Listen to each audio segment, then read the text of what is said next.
Recording in and progress. things like that because of the big idea and challenge that you guys have taken.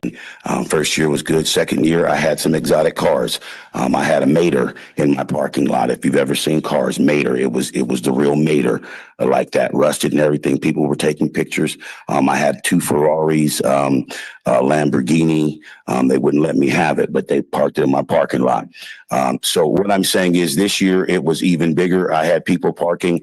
They would say it's so big over here on Broadway that I got to come back now. I'm going to go down by City Hall on the older cars. And then it was kind of big over there. So then I'm going to go to Laguna. And then, well, after that, I'm going to head down Del Monte and go to Monterey and Alvarado. And then if you were fortunate enough to go on Sunday, then you could go where all well, we had nice cars too, but all the nice cars on the golf course by the water, that was a full county communal type of thing that is done. So I'm asking that you would continue it.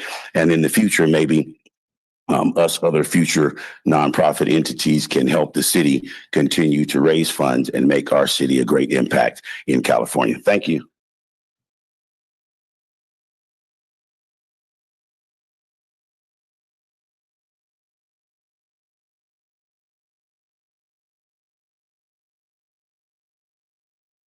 Good evening, Mayor, City Council. My name is Laura, and I'm here to speak on behalf of having exotics on Broadway in our city.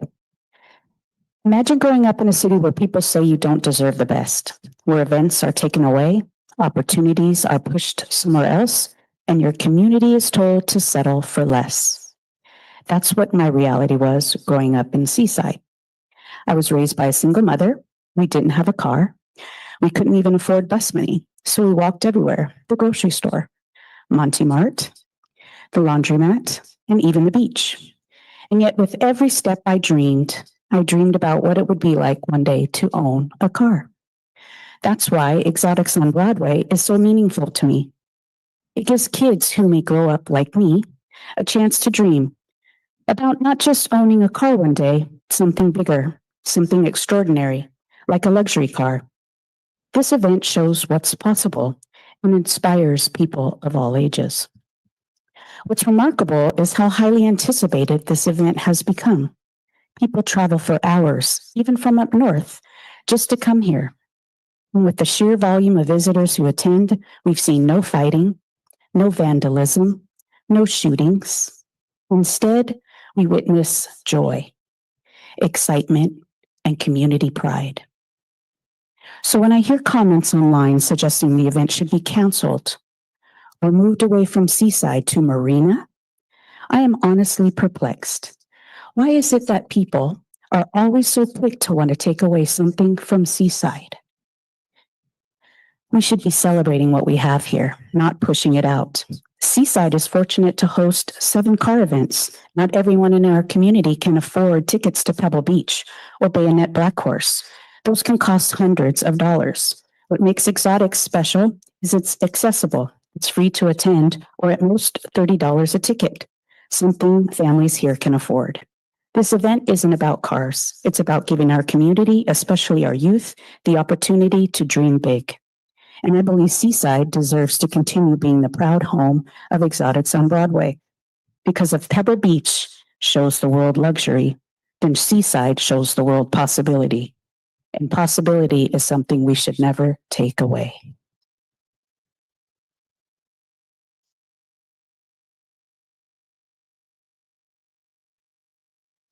Peter Kay, you now have the floor to make your public comment. Can you hear me? Yes, we can. Thank you. I'd like to add to the prayer from the pastor. Let us pray. God and Jesus, we glorify you. Thank you for your sacrifice on the cross. Adding John 3:16, for God so loved the world that he gave us his only begotten Son, that whoever believes in him should not perish, but should have everlasting life. For God did not send his son into the world to condemn the world, but that the world through him might be saved. And also with Isaiah 61, the Spirit of the Lord God was upon me, because the Lord has anointed me, Jesus, to preach good tidings to the poor. He has sent me to heal the brokenhearted, to proclaim liberty to the captives, to the opening of the prisons to those who are bound, to proclaim the acceptable year of the Lord, the day of vengeance of our God. Comfort all who mourn, to give them all beauty for ashes and the joy of oil for the morning. And also, Lord, please watch over the Planned Parenthood abortion clinic, that preborns would be protected from them and they would follow the Hippocratic Oath, the old version of doing no harm, and that it would be closed soon, and that they would not be doing these surgical abortions on the first and third Fridays, which would be tomorrow of the month. And it would be closed like those 31 other Planned Parenthood clinics have closed, including the Santa Cruz and 4 other Northern California clinics, abortion mills. And thank you for the solid leadership we're getting from Washington, D.C. And we appreciate executive orders to stop debanking where certain politically incorrect bank account holders, like John Easton, a lawyer, lost their accounts from USA and also Bank of America. And hopefully we can stop the fraud of mail-in ballots. Recently, California sent out 22 million ballots, and they could only account for about half of those, maybe 11 million. And we also want to have, of course, an audit on the Fed and closing down the Fed. And we want to balance the budget and pay off the national debt, and help the city council to follow the Bible and the original intent of the Constitution, and do the Lord's will. Thank you so much, Peter Kaiser, Seaside. Bless you.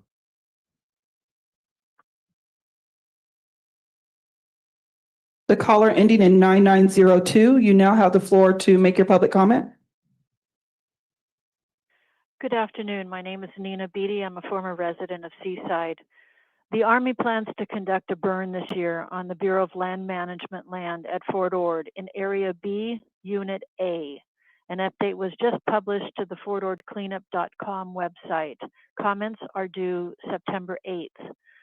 I request that the city contact EPA and request that the burn is stopped because of the threat to public health and safety. The burn is conducted by the Army, the same agency that created this contaminated National Priorities List Superfund site at Fort Ord and misled the public and soldiers on the toxins used there and the extent of contamination. It has refused to acknowledge or provide aid to soldiers who were poisoned there by those toxins and to their survivors after the soldiers died from those exposures, and have done this repeatedly at other Army bases. The investigation website militarypoisons.org released a paper on the burn hazards and the dangerous toxins of the smoke from Fort Ord, including from munitions, herbicides, dioxin from Agent Orange, white phosphorus, even chemical weapons, as well as the toxins in the poison oak that will burn. Its debris falls out. People, including children, have gotten very sick from this toxic smoke. The smoke and ash gets inside homes, schools, and falls out onto yards, playgrounds, Seaside, CSUMB, Marina, Salinas, Spreckles, Highway 68, and at least 4 schools. They have been impacted by past fires in the smoke. The cinders and embers are also a fire and injury risk. Burns kill wildlife, snakes, lizards, mice, insects, young birds, and mammals, and anything that can't flee, and they destroy habitat. Animals on fire have been fleeing these past burns, and these burns have often gotten out of control. I ask that the city take action now to halt this burn and make sure there are no further burns at Fort Ord. This is much too dangerous for the public to be exposed to the repeated contamination and the health impacts from all these toxins. Fort Ord is a Superfund site. That has not changed. And I am very alarmed that the toxins there, the military continues not to address what is still remaining on site in the soil and is outgassing into the air. And I hope that the city will take action to stop the burns. Thank you. Thank you for your comments. Carla Lobo, you now have the floor to make your public comment. Thank you. At the last city council meeting, it was suggested that when members of the public raise concerns about potential litigations, they are simply assuming or don't know the law. It's our right and our duty as residents and taxpayers to advise this council of legal risks when changes are made that could expose the city legally. It's not only appropriate, but it's necessary that the public call it out. And since it's our taxpayer money, my money, and everyone else's money that would be used to pay for litigation, I will absolutely have something to say about it. You don't need to respond. And under the Brown Act, you shouldn't deliberate on non-agendized items. But undermining or dismissing public comment because you don't like what's being said is not only appropriate, it risks violating open meeting laws and eroding public trust. Just because the public is not in every closed door sessions doesn't mean illegal activity isn't happening. It is documented and it is happening right here in Seaside by individuals in positions of power. To deny it is to ignore reality. For example, we saw it in how this council treated our boards and commissions, ordinance changes that stripped them of authority and independence, reducing them to no real power. That is not oversight. That is not good governance. That is concentrated control, and it is dangerous. We also saw it in the deviation of funds from the Neighborhood Improvement Commission. That commission's funding was not created at this council's discretion. It was established directly by the voters through a bond measure. To modify and redirect that funding contradicts the will of the voters. To frame it as the community wanted this without ever putting it back on the ballot undermines the democratic process. And then we see another contradiction. Council members coming before commissions as independent residents, urging commissioners to rally around getting more staff for certain departments. But it was this very council that limited staff in the first place. You knew the consequences before making those decisions, and now you come to commissions to clean it up. That's not collaboration, that is control. These are not assumptions, they are facts. Ignoring them doesn't make them go away. Continuing to ignore them is costly to taxpayers who may shoulder millions in litigation and to the city's credibility. And when residents see inequities under your leadership and are told to be quiet, it's questionable. Thank you. Thank you for your comments. Carter Randolph, you now have the floor to make your public comment.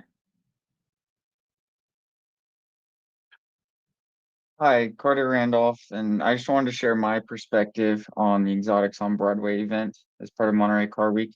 I've never attended a city council meeting before, and so I'm quite nervous, but I felt compelled to come and speak about how much this event means to me. I first want to thank the city for hosting this event, and I know a lot of people have concerns and they say it brings the wrong crowd or it's too many people or it feels chaotic. And I understand because there are a lot of people and any big event like that is going to have some headaches or traffic. But here's what I see when I go. I see families spending time together, kids with their jaws on their floor, staring at cars that they've never seen in person, and people taking pictures and talking to owners and getting inspired. It's people who love the art and engineering behind the machines. And I would hate for a select few rowdy individuals to reflect the sentiment of tens of thousands of people that respect Seaside and obey the laws.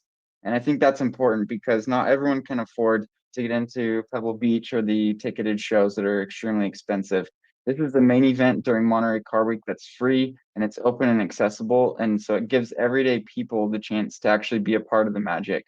And I feel like the organizers are listening. They've expanded the space, they've added enclosed areas and VIP sections, even complimentary shuttles. So they're adapting and improving every year. And beyond cars, there's an economic ripple too. There's thousands of people that eat at seaside restaurants and shop in the shops and stay at local hotels. It's not perfect, but I have noticed the organizers that are making a real effort to listen. They're on Facebook in groups and in comments asking for feedback and engaging with people who had concerns. That shows that they care about getting it right. And that's the kind of responsiveness that makes me think that they can keep the event improving year after year. I'm passionate about this because as a car enthusiast, these kinds of events really do make an impact. Growing up, I'd see cars like this in magazines and maybe in video games, but I never thought I'd stand next to these cars in real life. And then you come to an event like Exotics on Broadway, and suddenly it's right there in front of you. We get to hear the engine and talk to the owners and see all the details up close. And that's the kind of experience that sticks with you. And for me and so many others, it's more than just looking at expensive cars. It's about inspiration. It makes you feel like big goals are possible, and it connects you with the community of people who share the same passion. That's why I care so much about this event, and that's why I think it matters for Seaside to keep hosting it. At the end of the day, I feel like this is real positive for Seaside and the residents, positive for kids and families, and I believe that it's worth keeping long term. Thank you. Thank you for your comments.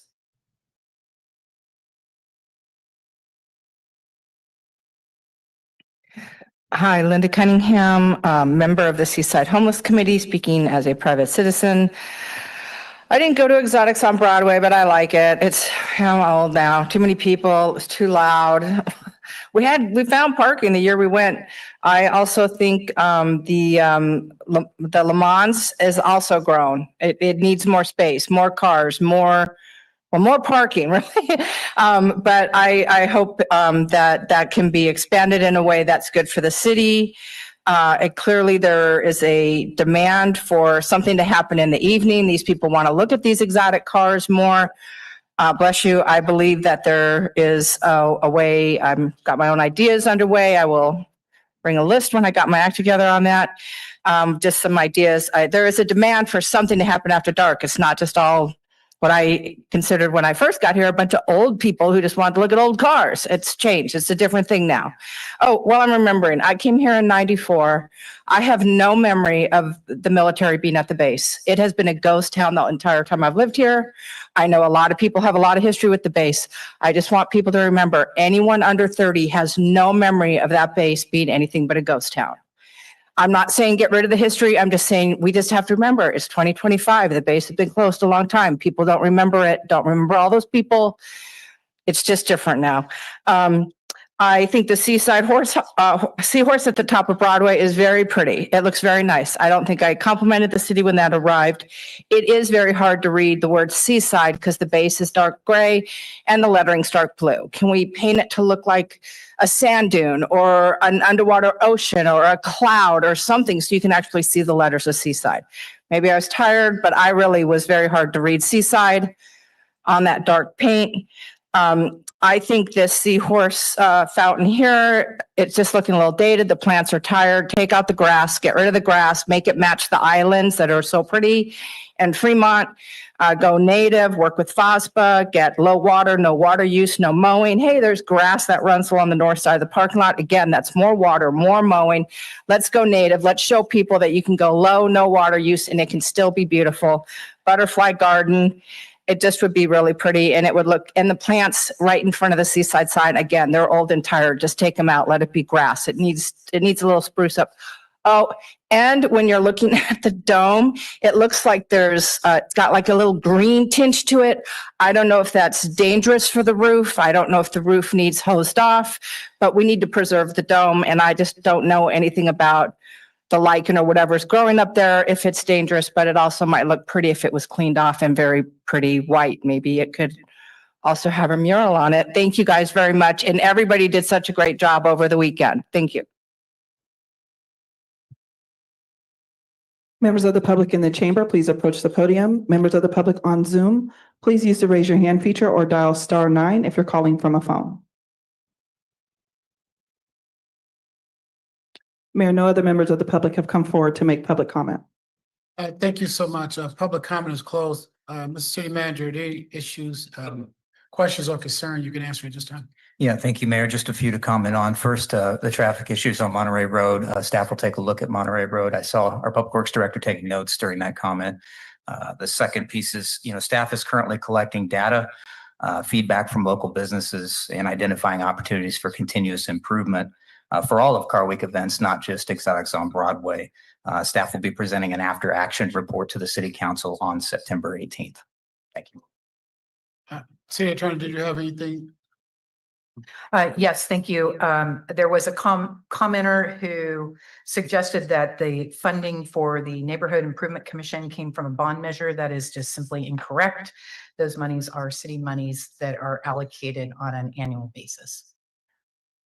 I thought I heard that too, and that we're not calling people out, right? But the person said it was a known fact that that money came from a bond measure. Are you saying that's not correct? I do not believe that to be correct. Well, I know it's not correct. Me and Mayor Pro Tem was here when that money was pushed out by this council. So it didn't come from there.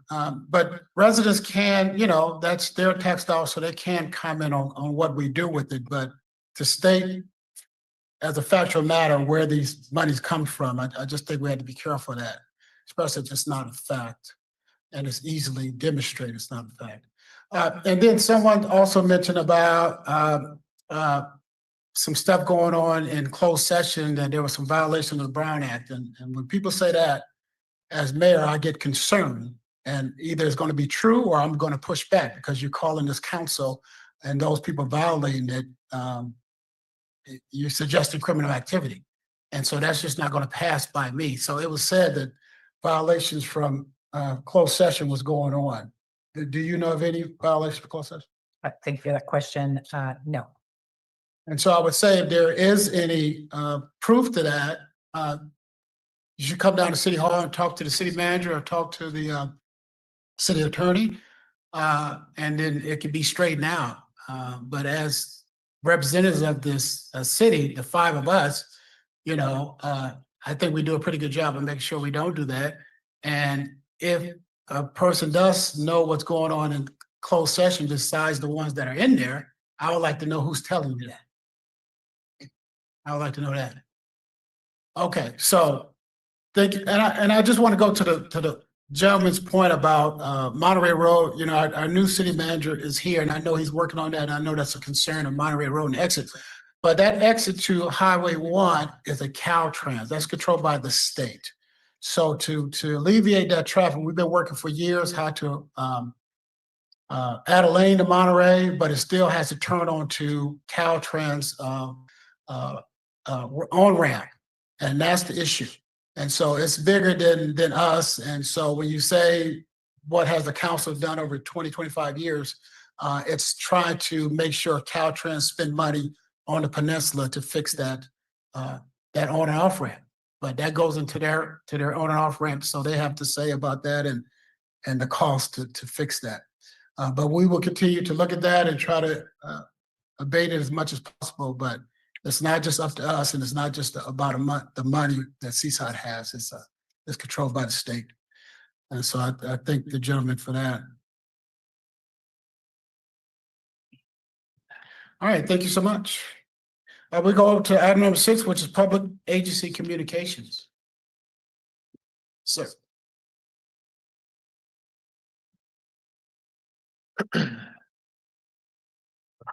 Good evening, Mr. Mayor, members of the City Council and City staff.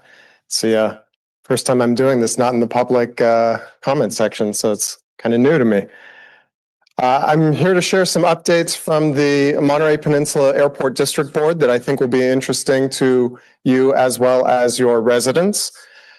Just to recap, the airport, we're building a replacement terminal for the existing terminal, and we're using a specific delivery model for that project. We're using a construction manager as contractor, CMAC. It's also known as construction manager at risk. The board selected Hensel Phelps as our terminal replacement project, CMAC. So as a function of this delivery model, Hensel Phelps solicits requests for proposal on specific bids of work, and then they'll make the selection and present to the board who the subcontractors are based on each of those specific scopes of work. There's certain requirements that the bidders have to meet, and Hensel Phelps selected the lowest bids on each of the scope of work. Bid package 1 was previously approved by the board and included the following scopes of work, and I think the subcontractors that many of the tradespeople who live in the city will find helpful to be aware of. For the shoring and earthwork that we're going to be doing at the terminal, that's Condon Johnson and Associates Incorporated. Condon Johnson is based out of Oakland. For the plumbing work, they selected FMB, that's Frank Mary Bravo, out of South San Francisco. The structural steel work is going to be done by Gale. Gale is based out of Sacramento. The mass timber is coming from Timber Lab. That's one word, Timber Lab. They're based in Portland. The waterproofing is going to be done by MTN, and they're based in Roseville. Just yesterday, the board approved bid package 2 for the new terminal project. That scope included the metal decking work. Metal decking is going to be done by BT Mancini. They're based in San Jose. The electrical work is going to be done by Royal. They're based out of Sacramento, and they're a non-union shop. The mechanical work is going to be done by Frank M. Booth, based in Granite Bay. The baggage handling system will be Automatic Systems, which is out of Kansas City. The metal paneling will also be done by BT Mancini. The fire suppression will be done by Transbay out of Pleasanton. And the glazing is going to be done by Royal Glass here out of Santa Clara. So bid package 1 and bid package 2 came out to $40,162,197 for bid package 1 and $38,132,589 for bid package 2. We do anticipate 2 additional bid packages before we have our final guaranteed maximum price by the end of the year. The total for the project is going to be roughly somewhere in the range of $100 million. All of the work that's going to be done by our contractors and subcontractors will be paid at prevailing wage. So even though we do have some non-union subcontractors, they will be paying union rates for the job. And many of the contractors that were selected by Hensel Phelps, they do have relationships or agreements with local union halls. We have broken ground on the project, and it's scheduled to be completed sometime in late 2027. For more information, you can go to montereyairport.com/transform. That's the website, montereyairport.com/transform. You can reach out to me directly. My email address is jamadi@montereyairport.com, or you can text me. My number is 310-500-5158. And I'm happy to answer any questions that you may have or direct them to our airport staff. Thank you. Thank you so much for that report. And I think we do have questions. Councilmember Miller. Thank you, Director. Is the terminal that's there now, is that going to be torn down? It's a great question. So at one point in the plans, there had been discussions about tearing down the existing terminal. That is no longer the case. That building will stay in place. That's where airport administration offices are. That's where Woody's is. Woody's is going to remain in place. There are discussions right now with U.S. Customs to be able to accept international flights at our terminal and have processing for customs be in the old terminal building. But that's not finalized. That's in discussion right now. In the current terminal, I was there today, actually. Great experience. But in the terminal itself, there are advertisements. And I believe maybe some cities have advertisements in there. Is that correct?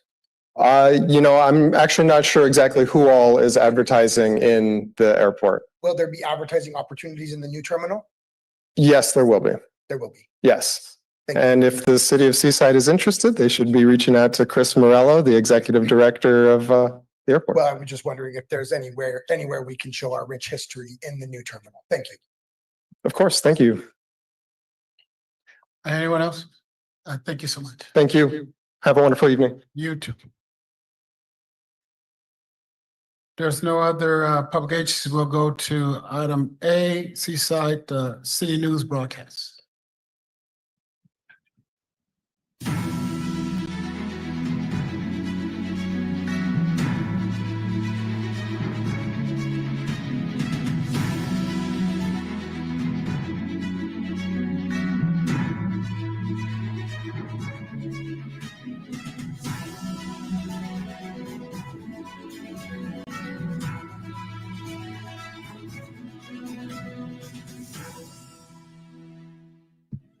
Let's dip into this week's edition of Seaside City News, covering more of the events happening this August. Everyone's Harvest, in partnership with Farms Together, is offering free boxes of produce at the Seaside Farmers Market every Thursday. Please note that the extended market hours are now 3 p.m. to 7 p.m. So mark your calendars, and we'll see you out at Laguna Grande Park on Thursdays. Get ready to celebrate.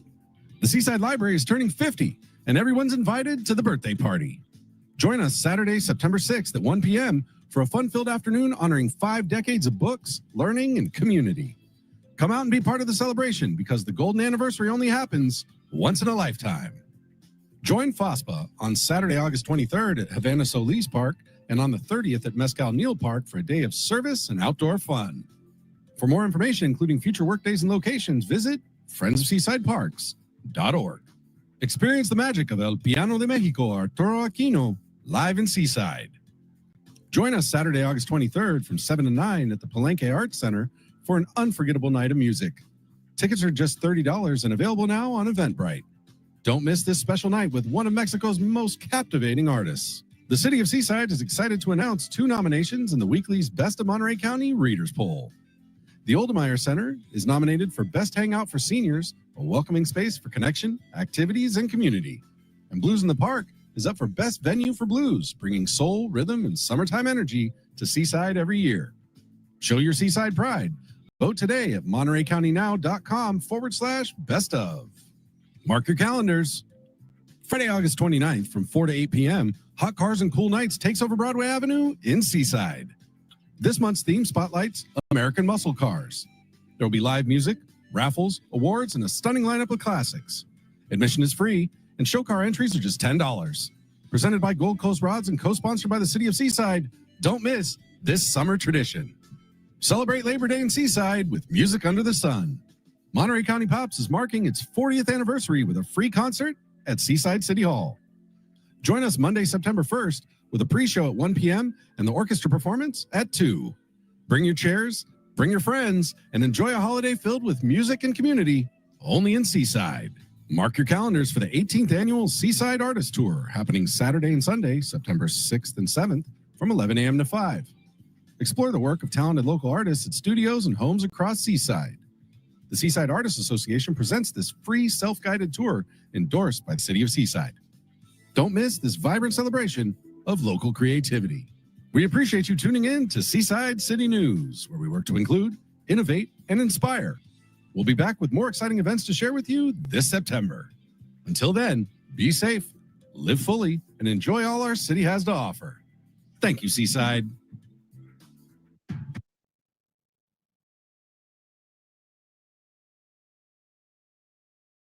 Wow. Wow. We continue to have a lot of stuff going on in Seaside.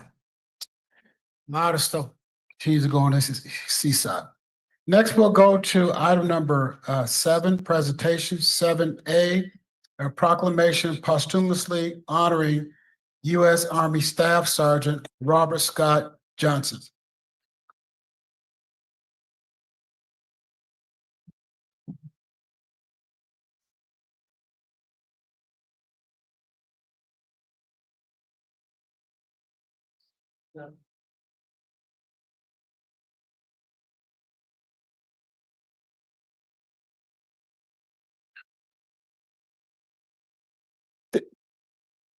I think we have some family members here. If there's any family members that may want to come down, then it'll be more than appropriate to come on down.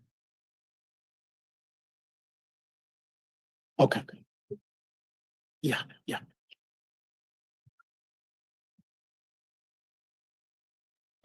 Wait, come on this way a little bit so the cameras are facing that way. Come on a little bit more. So can you hear me? What I do first is I want to have the family introduce themselves so people understand who I'm reading it to, so they understand. Of course, he's not here, but I want them to know who's standing in his stead. Bert Johnson Jr., one of Robert's uncles. Joe Johnson, one of his uncles. Tony Johnson, also one of his uncles. And we're also representing my brother Peter, who's his son, Robert's son. The whole family. Thank you for that. No, thank you. The City of Seaside proclamation to Robert Scott Johnson, Staff Sergeant, United States Army, a fallen hero. And in addition, us recognizing him tonight on City of Seaside is because the state of California has already recognized him and his heroism and his courage, and they honored him with the fallen soldier signs along the highway. And so that's what brings us here tonight. So Staff Sergeant, United States Army, Fallen Hero Highway Memorial Sign. Whereas Robert Scott Johnson was born on February 10th, 1981 in Monterey, California, to Peter Michael Johnson and Maya Shimrock. And whereas Robert grew up on the Monterey Peninsula, attending Seaside High School and Ano Novo Extension High School, from which he graduated. And whereas Robert was athletic, well-grounded, quiet, and reserved, enjoyed dancing and music, chose his friends carefully, deeply respected and loved his family members, and enjoyed exploring the Big Sur coast. And whereas prior to graduation, Robert enlisted into the United States Army as a way to further his education. He adapted quickly and excelled as a young soldier. He graduated from boot camp in July 1999 and from advanced individual training as a chemical operations specialist. And whereas Robert served his country with honor and sought to protect the freedoms that his grandfather and uncles fought for during their tours of duty. And whereas upon reenlistment, Robert was assigned to a new duty post in Iraq with the Alpha Company, 1st Battalion, 24th Infantry Regiment, 1st Brigade, 25th Infantry Division. He shared with his family that he loved his country and through training was prepared to protect it and his family. And whereas on December 21st, 2024, Staff Sergeant Robert Scott Johnson made the ultimate sacrifice during Operation Iraqi Freedom. And whereas while Robert served our country, he thoughtfully kept in touch with family and friends and visited the Monterey Peninsula and the Big Sur coast. And whereas Robert always remembered the way home, his family and friends will forever keep his dreams and passion in their hearts as they traveled his favorite roadways.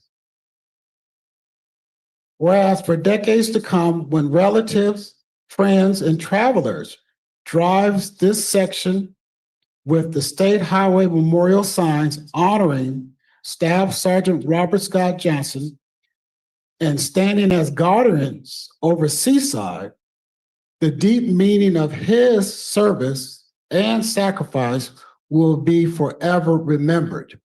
Now, therefore, be resolved that I, Ian Oglesby, Mayor of the City of Seaside, on behalf of the City Council, do hereby honor and remember Staff Sergeant Robert Scott Johnson for his distinguished service, unwavering courage, and ultimate sacrifice in defense of our nation.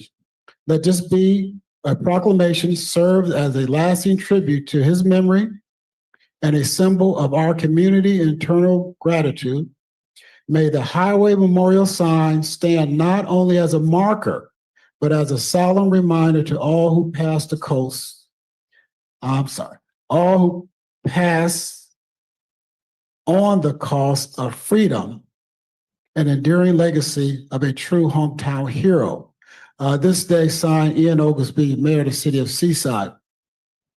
And like I shared with the family a while ago, as a veteran myself, and someone and I didn't share this earlier, someone that went into the Army to further their education. It was heartfelt because me and Staff Sergeant Johnson shared the same MOS. So I know what he was going through basic training, and I know what he went through advanced individual training. And so I just want to say on behalf of the residents of the City of Seaside, it's an honor for us to recognize the service and the sacrifice he made for this country. And so thank you so much. Thank you, Mayor. Thank you, Mayor Oglesby. And thank you, council members and staff. I have a few brief prepared comments. Okay. So we can get this out of the way. How's that? Good deal.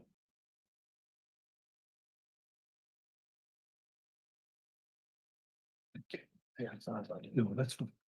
I have a few brief comments and then I'll also pass the mic to my brothers who would also like to share a few words with you.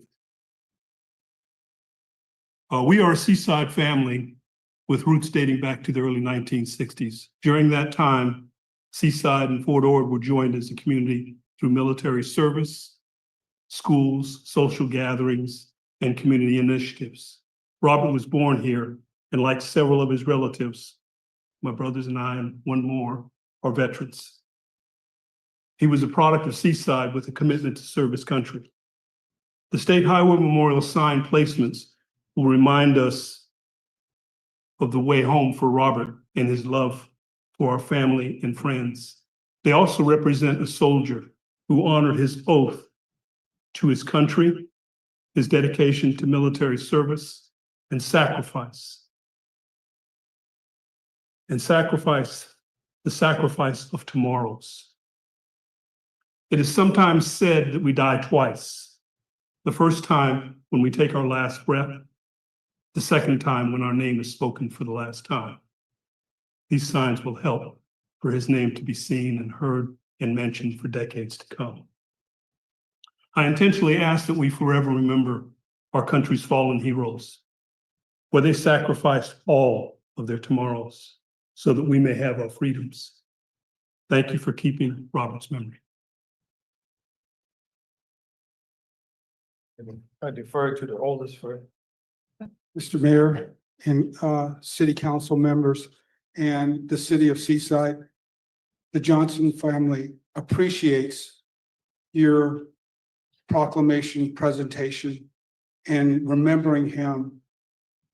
And it's hard because it just brings back memories right now as we had the state recognize Burton, and then also when the city of Seaside also brings it up. But Robert, I'm sure, is grateful, and his family, my brother Peter and his wife, appreciate what you're doing. He could not be here today. My heart goes out to everyone that's ever served. You know what it's like to be in the service and to be alone and to take care of this great nation that we have. I thank you.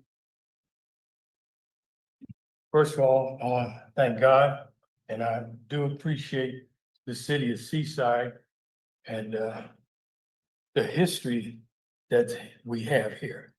Because if we hadn't come here way back in 1964, it maybe seem old to some of you young folks here, but I don't want Fort Ord to be forgotten. Too much history is there. If my dad never brought us here in the first place, I would have never met my beautiful wife that I met at Seaside High. I graduated Seaside High. He's a graduate of Seaside High. He is, and so is Robert and my wife. So it has a history here, and we're thankful for the city recognizing Robert. But we know that he's not the only one that made the ultimate sacrifice in this city. Because I remember growing up as we were, there was a few that lost their way through the Vietnam War. And I was just selling newspapers. And I remember that when someone said, "Did you know his brother died?" Until it comes to you, to your home,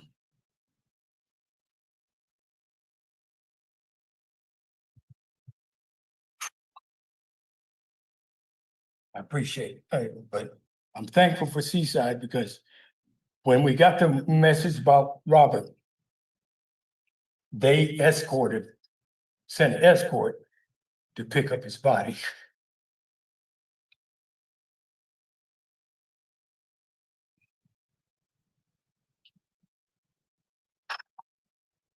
It was a long time ago, but it just seems like yesterday.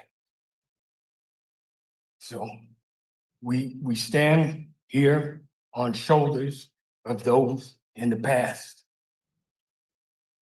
Fort Ord, if you're, like the lady said, 30-year-olds, you don't remember it.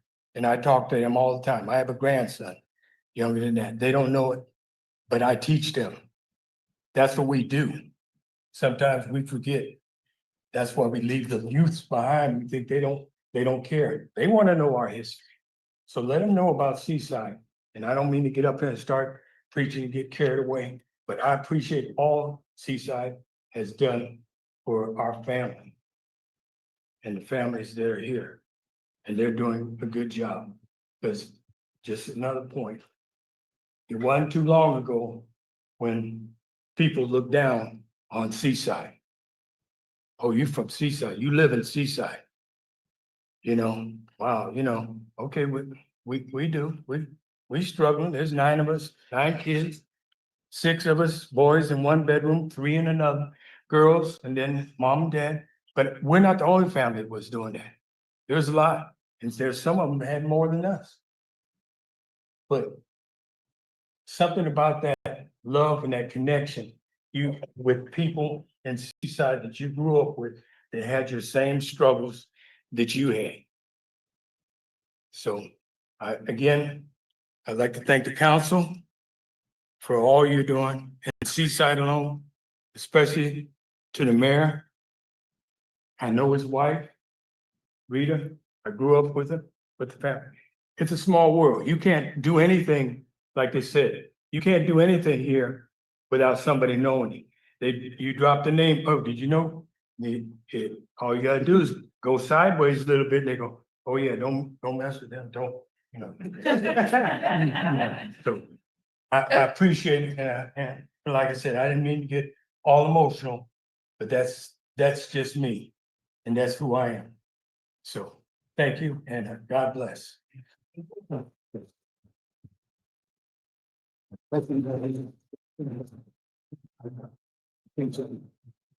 you so much. Oh, we have these 2 right here, Berkeley. Okay, 2. Yes, I thought the family would, his mother's family, I'll make sure she gets it. Thank you so much. Okay, thank you. Yeah, let's go to- Okay, we'll go to the next presentation. Yeah. Okay.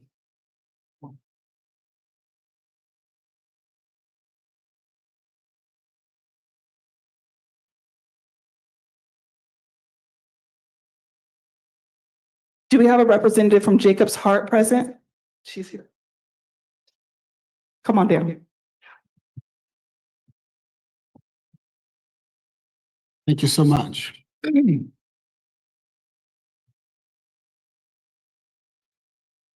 And before I start this presentation, I did want to say a few words, but the history, the remembrance, the love, and just thinking about Fort Ord, that's not going anywhere, right?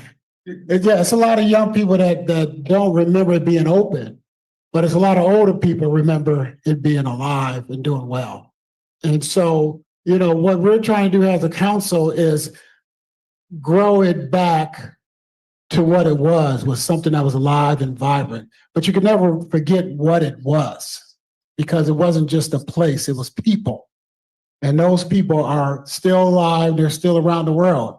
That's what made Fort Ord famous, is 1 million+ people being trained there.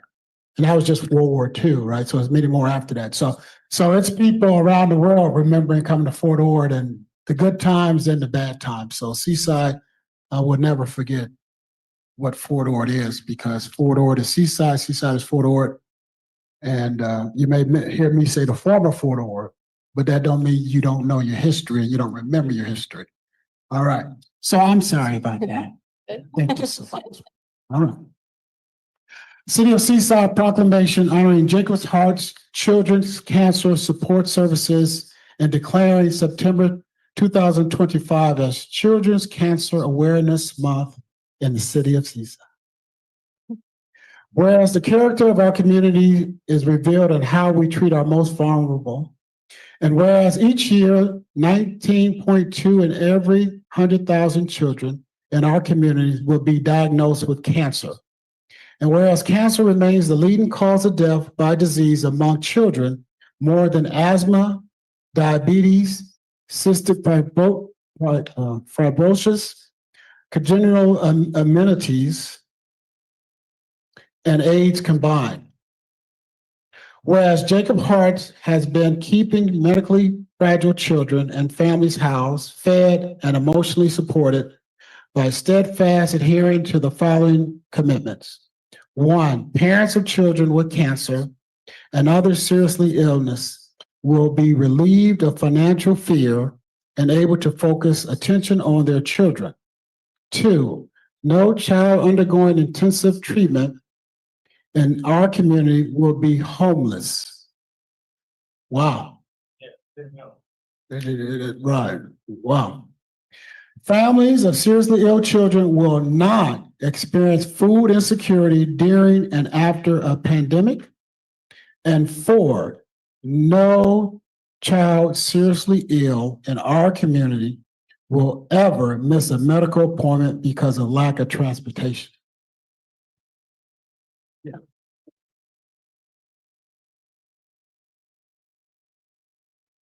Whereas Jacob Hart holds the memories and honors this legacy of hundreds of children from our local community who have been lost to cancer, ensuring that their memories will never be forgotten. And whereas the oncologist department at Lucille Packard Children's Hospital at Stanford has worked closely with Jacob Hart for the past 27 years as a trusted community partner in providing family-centered care that addresses the emotional, practical, and financial struggles of families and children with cancer in the city of Seaside. And whereas it is important for all Seaside city residents to recognize the impact of pediatric cancer on families within our community and honor the children in our community whose lives have been cut short by cancer, now therefore be it proclaimed that I, Honorable Ian Oglesby, Mayor of the City of Seaside, on behalf of the City Council, do hereby declare September as Child Cancer Awareness Month in the City of Seaside, and do hereby honor Jacobs Hart's Children's Cancer Support Services for outstanding support to our community, acknowledge the organization's contributions to Children's Cancer Awareness Month, honoring children with cancer in our community. Signed this day, Ian Oglesby.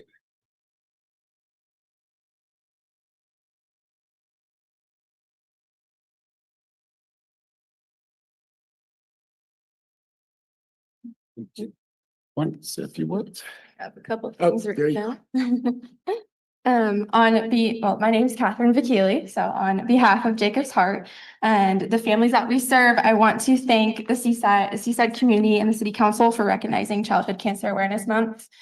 Every day, 47 children in the United States are diagnosed with cancer. Each diagnosis places families on a path where the ending is unknown, and it was never something that they planned for. These families need all the support that they can get. This proclamation shines a light on children in treatment, the survivors, and especially the children whose lives are tragically cut short, which we will always hold bereaved families close in our hearts. By making this proclamation, Seaside is standing with families in their hardest moments and showing them that the community cares and that they are not alone. So thank you to everyone and for your leadership, compassion, and for giving families strength and hope. Thank you so much. Did the council want to say anything?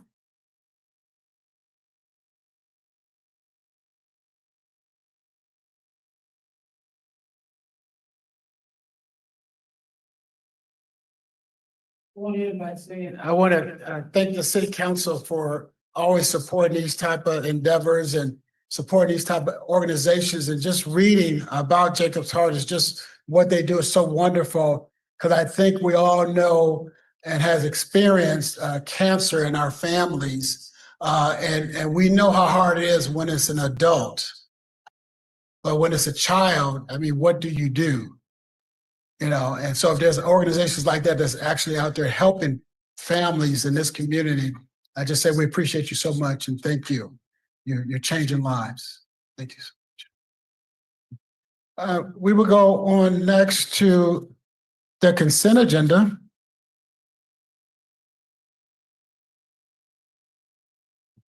And we'll have 8A, approved minutes from August 7th, 2025 regular meeting. B, approve a proclamation recognizing September as Childhood Cancer Awareness Month.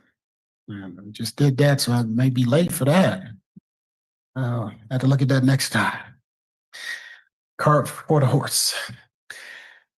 C, approve a fee waiver request from Narcotics Anonymous for the use of Laguna Grande Hall for a women's brunch on March 28, 2026 in the amount of $506.25. For those that were not here, item D was removed from the agenda. Item D was moved from the agenda. Item E, adopt an updated resolution authorizing investments in the State of California Local Agency Investment Fund and authorizing the persons who can transact business with the Local Agency Investment Fund. F, adopt a resolution approving a memorandum of agreement with Monterey One Water for the continuation of the Monterey Regional Stormwater Management Program. 8G, adopt a resolution to transfer $265,000 from individual storm drain improvement projects to repair failed pipelines citywide. That concludes the reading of the consent agenda. Is there any item that someone from the council would like to pull off the consent agenda? Thank you. Is there any item the public would like to pull off the consent agenda? Hearing no one, seeing no one, bringing it back to the council. What is the will of the council? Make a motion to approve the consent agenda. Second. It has been properly moved in second. I will open up public comment on the consent agenda. Members of the public in the chamber, please approach the podium. Members of the public on Zoom, please use the raise your hand feature or dial *9 if you're calling from a phone. Mayor, no members of the public have come forward to make public comment. Thank you so much. I will, seeing no one, hearing no one, I will close public comment. Has been properly moved in second. All those in favor use the red sign of voting, which is aye. Aye. Nays have the same right.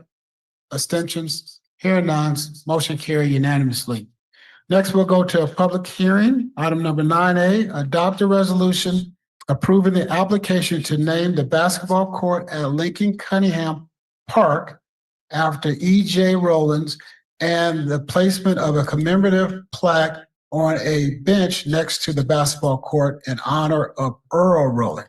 Mr. City Manager. Through the mayor, can I recuse myself from this agenda item?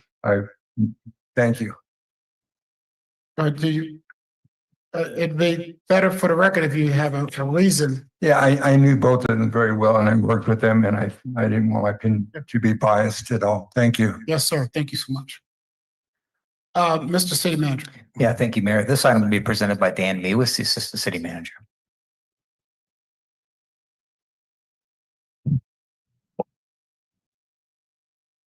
Evening, Honorable Mayor, members of City Council, City Manager and staff. My name is Dan Mewis and I'm the Assistant City Manager. And tonight I'm going to be presenting to adopt a resolution on naming basketball court at Lincoln Cunningham. So a little bit of background, in June, staff received a request to name the Lincoln Cunningham basketball court after E.J. Rowland and place a plaque on a bench after his father, Earl. For the policy of the recreation facility and street name policy, a public notice was posted on July 1st to begin a 30-day comment period. In addition to that policy, it also requires that the application is reviewed by both the Art and History Commission and the Parks and Recreation Commission. So the Parks and Recreation Commission reviewed that application on July 1st. They voted unanimously to approve it. And then the Art and History Commission heard the item on August 12th, and they approved the policy. They approved the recommendation with the consideration that the application meets the criteria of the policy, and staff did confirm that it did meet the criteria of the policy. Just a little note that it was supposed to go to the Art and History Commission in the beginning of July. They didn't have a quorum in that first meeting, so we had to delay it a couple of weeks to make sure that they did have an opportunity to hear the application. So a little bit about the policy. It establishes uniform guidelines for naming and renaming a variety of public properties, whether it be a facility, streets, commemorative plaques, and amenities within parks. It ensures the names reflect Seaside's history, geographic and cultural diversity, or significant contributions. There's a variety of criteria for naming. Most of it is commemorative names, lasting contributions, civic service, historic events, or community impact. Existing names generally retained unless compelling reasons for a change. One note is one of the criteria is that honorees must be deceased for a minimum of 3 years, except for extraordinary contributions or national and international prominence. So a little note here that the applicant is still alive, but it was deemed that he did meet those criteria based on those requirements right there. So then there's a little flow chart on the right. So for the naming process, the application is submitted. Staff review it for completeness. It's then forwarded to Parks and Rec and Art and History within 30 days. It's also in conjunction with public notice comment period for 30 days. And then it comes to City Council for final decision for approval, denial, or to modify any of the recommendations. So who is EJ Rowland? He's a Seaside native, professional basketball player with international recognition. He's a local philanthropist and a youth mentor, and he's a strong advocate for community empowerment, leadership, and youth development. And of note, Mr. Rowland is in the International Basketball Hall of Fame. And how Mr. Rowland meets the criteria is significant contributions to youth development and leadership. He's a positive community impact and mentor, local and international recognition, ongoing engagement in Seaside-based philanthropy and public support and community alignment. So he is one of the owners of Side Effects, and one of the unique programs that they do there is every year during the beginning of school, he does provide haircuts and a variety of other amenities to kids to prepare them for school and get them ready for the new school year. So the proposed naming, so we're looking at the amenity type is a basketball court for EJ. Location is at Lincoln Cunningham Park, and the commemorative intent is to honor his achievements and contributions. And then when we look at his father, Earl Rowland, the amenity is a bench at Lincoln Cunningham, and the commemorative intent is to honor his service with the city. For those of you that don't know, Mr. Rowland was a longtime Parks and Rec employee. In your packets, you'll notice that there's a variety of letters of support from community organizations with community testimonies and youth and family impact statements. So there's a lot of support for this request. So overall, the summary is formally request the approval of naming the basketball court and place a commemorative plaque on the bench. The applicant is willing to cover the installation as it states in the policy. And we're committed to honoring Seaside's heritage and values. So the recommendation is to approve the recommendations from the Parks and Recreation and Art and History Commissions to approve the application to name the basketball court after EJ Rowland and place a commemorative plaque in honor of his father, Earl. With that, I'd be happy to answer any questions. Thank you for that. Are there any questions? Councilmember Miller. Thank you, Mr. Mayor. And yeah, this is so important that we honor our people that have contributed a lot to Seaside.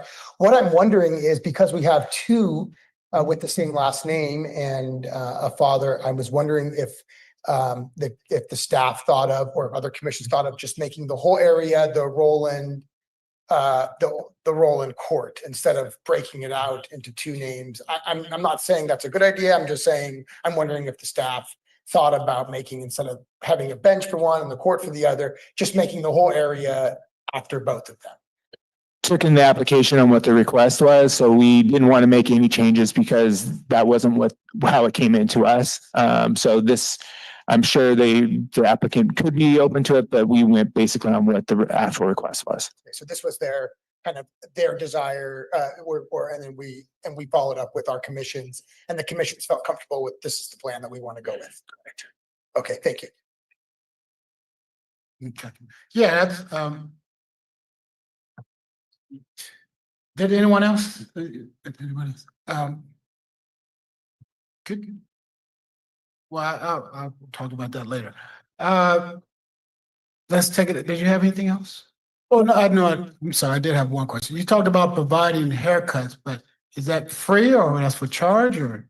It's my understanding he does it free of charge. Yeah, just we did make the record. So, okay, it wasn't clear. Yeah, of course. Council member, Garcia is over. Thank you. You threw philanthropy out there a lot. But what are the philanthropic contributions besides haircuts? Or is there more, or is it, what were you trying to convey through that? You know, he's a very humble gentleman from what I'm gathering, and he doesn't like to put a lot of that information out there. So from what I'm told, is that he's very generous and he likes to be a silent donor majority of the time. So we know about the haircuts and those things that he does on that aspect. I'm sure if the applicant came down and gave public comment, she may be able to provide a little more insight that way. And there's no doubt that we're grateful for the contributions they've made, right? But I think it'd be beneficial to sort of expand on that so the public can know as well. Yeah. And then I'll just add to that. Like you said, the person may be humble, but you mentioned about a lot of letters from the community. Correct. Do we have a number on that, or do we have? I believe there's 8 in the packet. It's 8 in the packet. Okay, I know we have you said the applicant is here? The applicant is here. Okay, so we want to hear the applicant? Okay, all right. If someone that can represent the applicant, the person that put in the paperwork, whoever that may be. Yeah, could you? Yes, ma'am. The public first, because I'm getting text messages from people that are in other states. Yeah. Well, no, that's fine. I mean, you're the applicant. I got. I'm sorry if I'm out of order. Yes. But we will open up public comment, and then the applicant always get time before or after. So if they choose to go after, that'd be fine.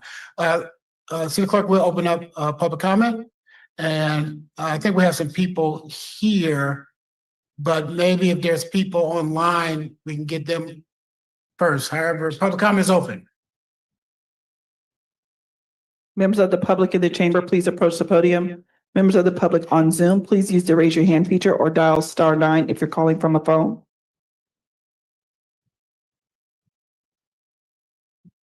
Gwen Nash, you now have the floor to make your public comment.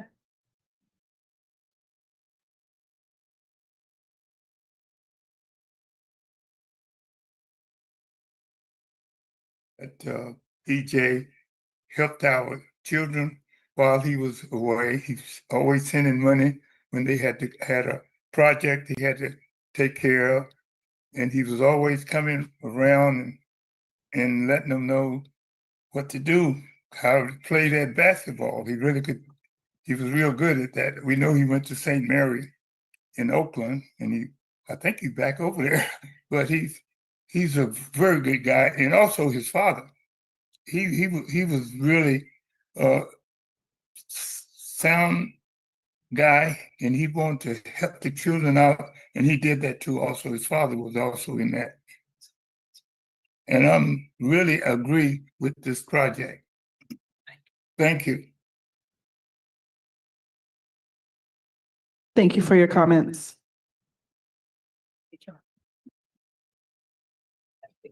Gina Mason, lifelong resident of the city of Seaside. I absolutely wholeheartedly support these two gentlemen receiving this recognition. I am a person who, his grandmother was a very famous restaurateur in Seaside, and she also sold wigs and so on and so forth. So I grew up as a little child with my mother in her wig shop. So the father was very instrumental in pouring countless hours into underserved community members and anyone who needed help, as well as EJ. And as we had, the NAACP Youth Council had a 25-year youth summit in the city. And whenever we needed EJ to come and speak, he graciously poured into our kids in that way too. So I just want to say that. Thank you.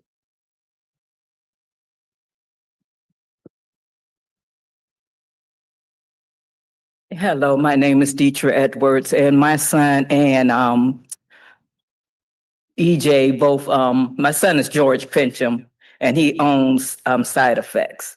And what they do, answer to your question, is every year they have a back to school program where they provide backpacks, haircuts to the kids in the community so they could go back to school feeling very positive about themselves. They also go into Seaside High and they give haircuts to those kids that can't afford it. They go, they offer so much to the youth in the community, not just the haircuts, but they want them to feel proud and reflecting people that have jobs. They give them free haircuts so they can feel good about themselves when they go for jobs and stuff. So they give back to the community continuously through their haircuts and making people feel good and look good for themselves. So I don't know if that answers your question, but that kind of like, yeah.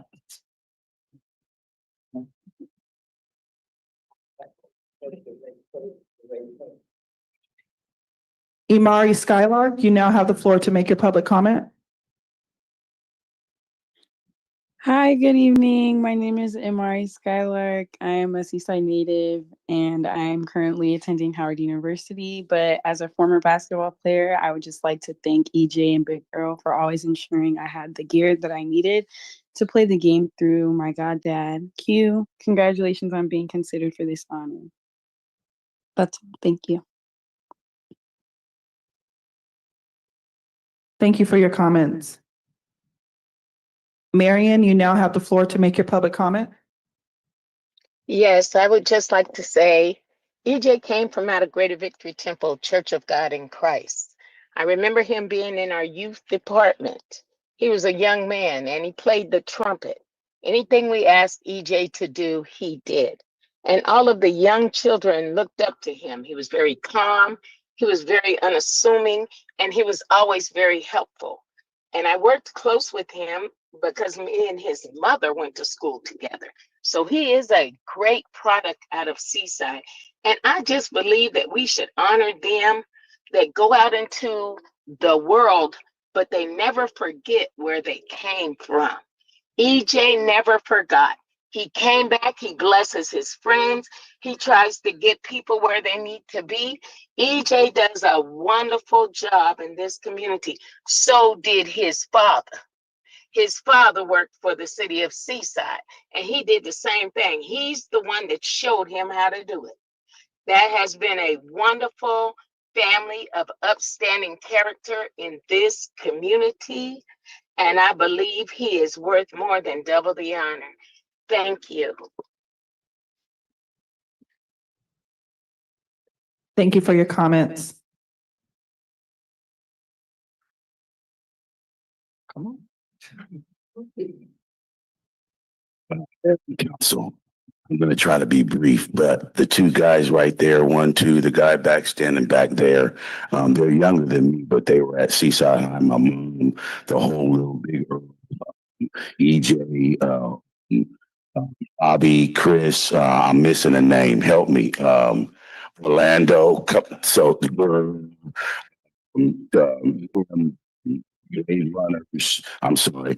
I am. Yeah, okay. Blade Runners. Just he's a young African-American kid that came from here, went away, did good.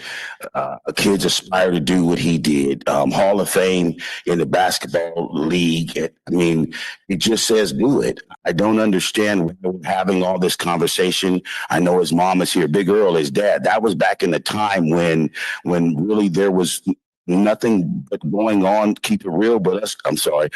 But us getting in trouble, and there were certain individuals, his dad, that set the pathway for him to not get caught up. We got caught up a little bit, but we got caught out after we got caught up. It's time that we as a city community start to recognize our young African-American men for what they've done, so the young ones can look at them and say, I could do it too. There's many individuals, Seaside High, I'm going to throw Torador, Monterey High too. It's time. What are we waiting for? This should not even be a question, shouldn't even be a discussion before the council. Side effects, he's given me over 100 and something backpacks during Christmas, Thanksgiving, and back to school. He's given me what you call it, Christmas. What happens when you get Christmas? Oh, Christmas gifts. He's even back to school. He's giving me a check and backpacks. Praise the Lord, because the kids needed them. So again, I got a minute and something left. I'm not finished. Why are we talking about this? Why are we up here? We should be echoing, saying yes, yes, yes. His dad should be on the bench, because when a kid sits on the bench, he's going to sit there and think about his dad. When he shoots the basketball hoop, he's going to think about the son. And then it's a dad and a son. What if his son doesn't have a relationship with his dad, but he plays at the park where EJ is the hooper and his daddy's the bench sit down? Then all of a sudden, I could have a relationship with my dad too. So we got to look at this from the perspective of why we should be doing it, simply because it should be done and he deserves it. 30 seconds. Thank you.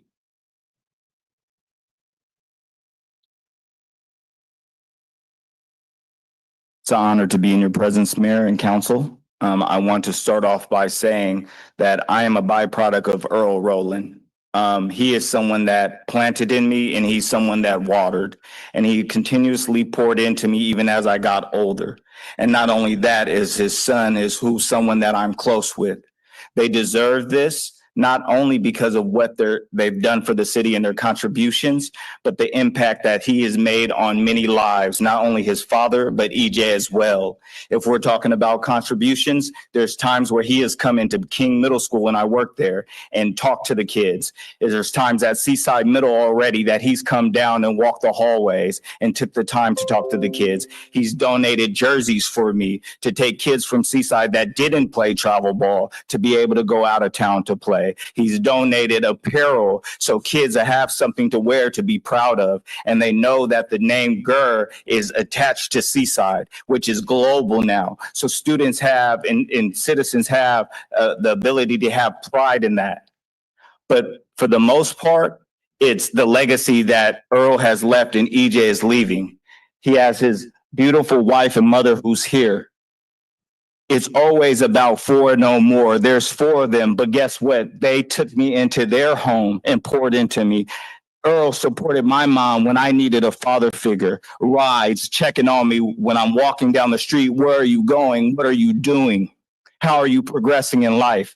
And I can stand here today as a byproduct of Seaside who left to come back to pour back into my city, because Earl taught me the importance of community and pouring back into the youth. And if I didn't have that, God knows where I would be. So I'm blessed to stand here before, and I was here 4 years ago when you guys discussed about remodeling Lincoln Park. And by chance, I'm here again, hoping that there will be an honor and a legacy left for Earl Rowland and little EJ Rowland, so that these youth in our city have something to be proud about and an opportunity to not only grow their game, but grow their social skills by interaction. And I hope to have things there that can honor them continuously year after year. Thank you for your time.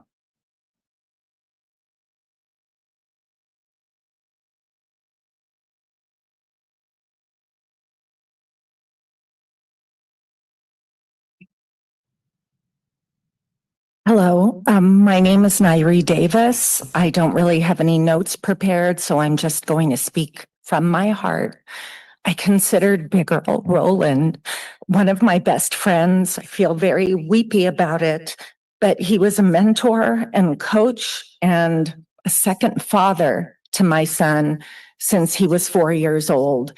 And without sounding too dramatic, I don't know whether my son would be alive without Big Girl's influence. My son will be starting graduate school next week. Thank you. I love you, Big Girl. I've known the Rowland family for over 20 years. I have seen Big Girl motivate and discipline kids, as my son used to go to his training and camps regularly and speak to Big Girl almost every day. I saw Big Girl with discipline motivate children, and at the end of every session, hug each one and tell them that he loved them. He never denied a child because they couldn't pay for a session. EJ has carried that on. He's a professional, he's a gentleman, he's kind, he's a mentor, and he is also contributing economically to the city of Seaside. I love them both very much, along with their wife and mother, my beautiful friend, Glorietta. And I could go on, but I've seen Big Earl in action. I also confirmed with my husband that because of Big Earl, there is a donation, I believe it's made annually, to the Boys and Girls Club in Seaside. My husband manages a charitable trust that belongs to my family. That was Big Earl's recommendation many years ago. My husband's ignoring me, but he said it was because of Big Earl. I believe it continues to this day annually. So through others like my family, because of Big Earl and because of EJ carrying Big Earl's torch, there is still recognition, contributions, assistance being given to the city of Seaside. And I want to mention that my dad served at Fort Ord also.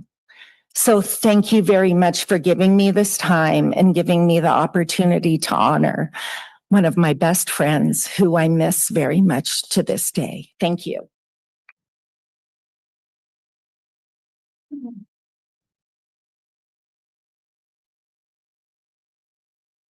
Are you coming down on a public comment? I don't, As the applicant, huh? Well, that's what I'm saying. You're gonna get your own time. I don't have a comment. Okay, okay. All right. Sorry. You're gonna get one bite, so just take it now, take it later. Good evening, Mayor, City Council members and staff.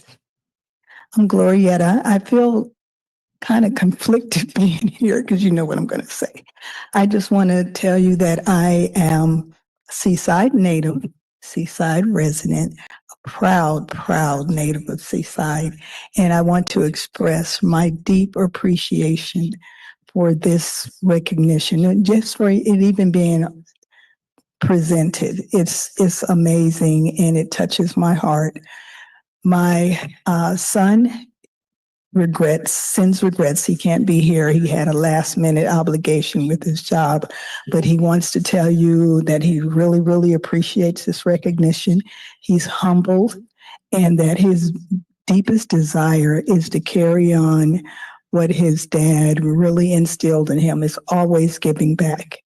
So I want to once again say thank you very much. I'm here to answer any questions. We appreciate everything, all the comments, my wonderful friends and family. And I always laugh because Earl would actually pull some of the kids off the street, busing at them here in Seaside. And I tell him, don't be so hard. But anyway, that was his thing.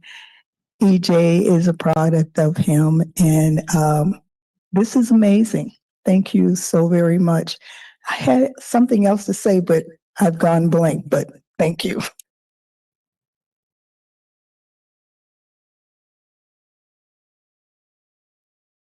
Deja Robinson, you now have the floor to make your public comment. Good evening, Mayor and members of the council. As just mentioned, my name is Deja Robinson, and as a resident born on the former Fort Ord, we keep saying former Fort Ord, right in Silas B. Hayes Hospital, and being raised in the city of Seaside, I'm a millennial who is honored to offer my support for the naming of the local basketball court in honor of EJ, and his father to have the commemorative plaque. For the sake of time, I won't speak on the EJ I remember as a kid spending countless times at the Boys and Girls Club. But what I will say is then and now, he was always a talented and respectful leader, even in our younger years. When I think of EJ, I think of him as the quiet giant, someone who invests deeply into our community. He's always reaching back to support our youth. He's always carrying Seaside with him on his back, no matter where he plants his feet. He's not the kind of person looking for attention or recognition, which is why people are questioning why he deserves the legacy or the name of the park basketball court named after him. But he always gives back in ways that matter. And he's always supporting, whether it's back to school drives, mentoring the youth, supporting our local annual Juneteenth. Again, mentioned side effects with the local business, which we know helps to ensure money generating within our community, as well as providing jobs. And when thinking about legacy, I feel like we think about leaving behind something long lasting, but also things that help guide where we're going. EJ has left his mark here in Seaside, paving the way for others to follow. But to me, legacy means serving the past, present, and future of a city we can all continue to be proud of, a city that reflects the stories of those who come before us and those still writing history today. So the young people, similar to my son, do not forget the history of what some of us have seen blossom before our eyes. We often lift up the stories of our elders and pioneers, which are very important. We know that, but we don't always recognize the younger generations in a long-lasting way who are also creating change. I think it's evident with everything that's been said so far and presented, why we feel that EJ is very deserving, and especially for those of us who have witnessed him make it as far as he has. Our children deserve to know the names of those from their very backyards, not only making great strides, but giving back in ways that they can benefit from to this very day. I feel that EJ is the kind of example our city deserves, and we deserve to celebrate him and honor him in this way. Thank you.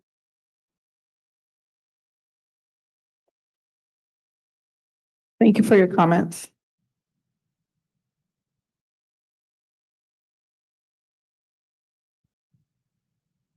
Good evening, Mayor, City Council, Daryl Chote, lifelong residents, just like anybody else up here.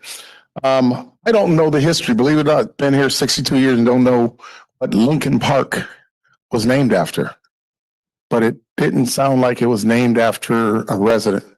I do believe what Mr. Miller, I would name the entire park Roland Park. At least now we know what it means. I think as far as the two, I was honored to work with Earl. And I can tell you back in the days when we had the Watts riots and all that stuff, Earl was very instrumental in Seaside. CPY, Earl was very instrumental in Seaside. He was our youth man. And believe me, back then we needed somebody, and he was a big guy, and them kids listened to him. I've seen plenty of times that he made us proud because he was the big one and they liked him. As far as EJ, I'm just like all other fathers. I used to call him Little Picklehead because he was one of those damn good basketball players. And we would say Picklehead, Picklehead. And they just laugh. Okay, Mr. Chote. But that boy was something. What he has contributed back to this community, I have witnessed. I have seen him do quite a bit for his young age. So that's why I say I don't think a bench and a court, I think the whole park should just be named Roland Park. Thank you.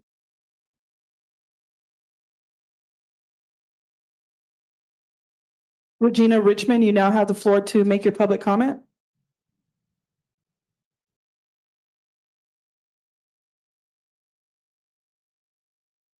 Good afternoon.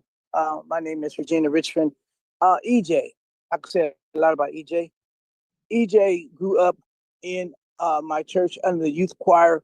He was a youth member in my youth department, and I watched him grow, become the great young man that he is.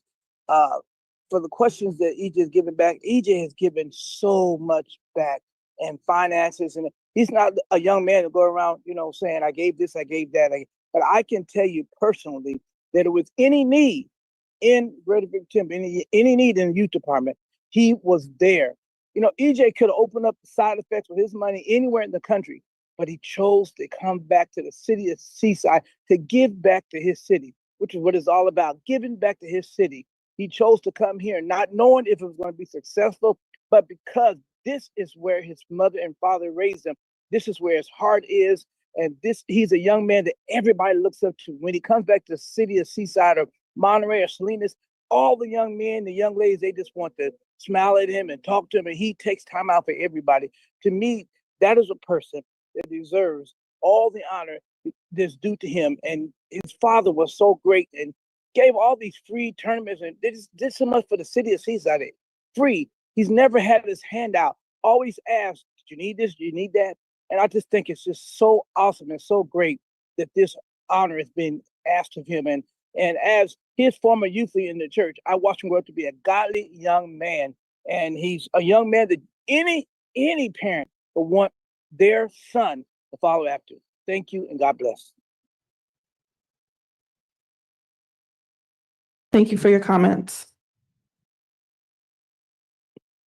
Carla Lobo, you now have the floor to make your public comment. Thank you. I'm honored to call the Rowland family my family. Through my father, Mr. Wash Stallworth, and Mr. Rowland, I was a product of the mentorship that was provided in the community. I stand strong in support of naming the entire park after the Rowland family and placing a plaque in honor of Mr. Rowland. Before Seaside was ever seen as a gym by newcomers, it was already home to families who built its foundation. For us, the courts, the parks, the schools were safe havens, gathering places, and training grounds for life. The court was not just a place to play basketball, it was where values were formed, where dreams began, and where Seaside kids learned to believe in themselves. That's where EJ Rowland's story begins, on the blacktops of Seaside, surrounded by a community that shaped him. And together, his parents raised a son who not only succeeded on the international stage, but who never forgot where he came from. He returned to reinvest in the city, opening businesses, supporting nonprofits, mentoring athletes, and creating opportunities for youth both here and beyond.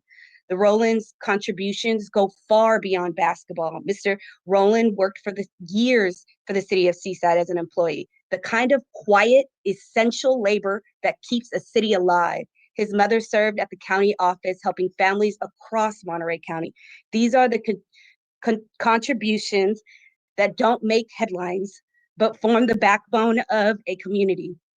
And EJ's impact continues today. He has financially supported many AAU teams across the peninsula, ensuring young athletes have access to opportunities. Through his clothing line, GUR, he's provided uniforms for children. He has helped distribute free school supplies to local students. These actions show that the Rowland family's commitment is not symbolic, it's tangible, it's ongoing, and it's deeply rooted in Seaside. So when I hear stipulations or objections raised against his honor, I can't help but see it as another barrier Seaside sometimes puts against its own people. They reflect a lack of knowledge about this city's history, or maybe they reflect a perspective of those who came here later without understanding the sacrifices of families like the Rowlands. You cannot dismiss the people who built this community with their work, their sweat, and their belief in a city that many once turned their backs on. The truth is simple. You cannot erase Seaside's foundation. You cannot overlook the people who were here long before others began to claim this city as a jewel. And let me leave you with this. EJ Rowland has always lived by a simple but powerful motto: attack life in full pursuit of your dreams. That is what this family has done for Seaside, and that is what this court should represent for every child who steps on it. I urge you to support and approve this resolution without hesitation. This is not just about a name on a basketball court. It's about honoring Seaside's past, celebrating its present, and inspiring its future.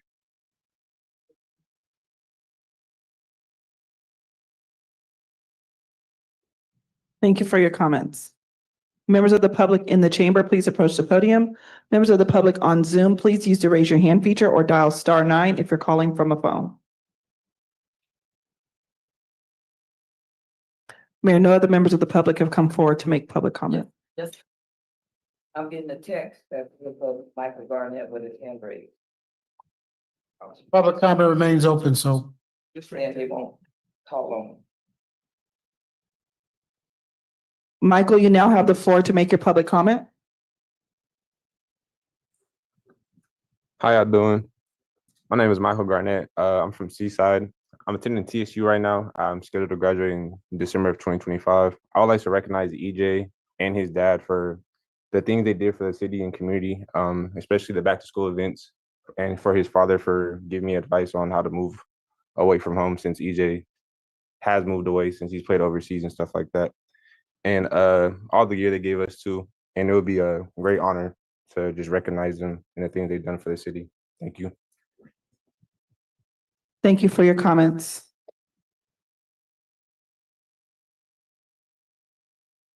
Members of the public in the chamber, please approach the podium.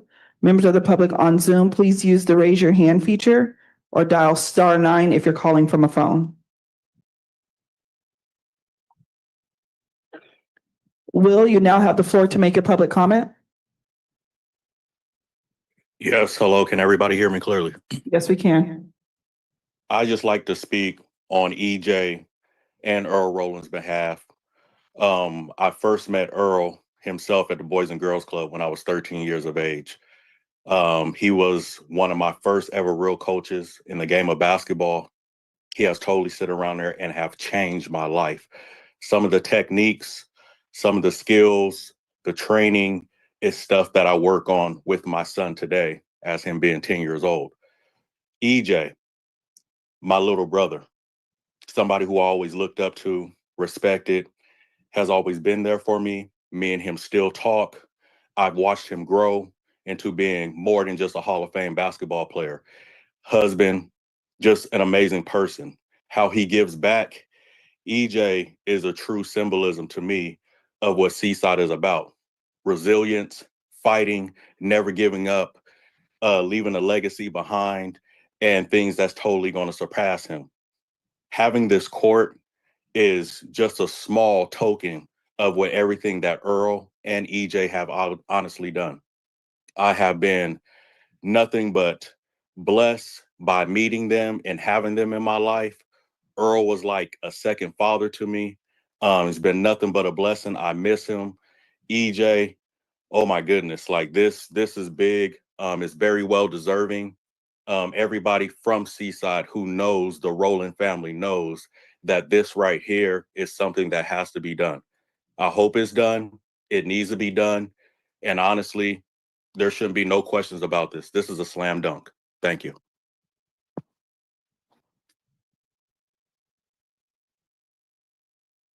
Thank you for your comments. Charlicia, you now have the floor to make your public comment.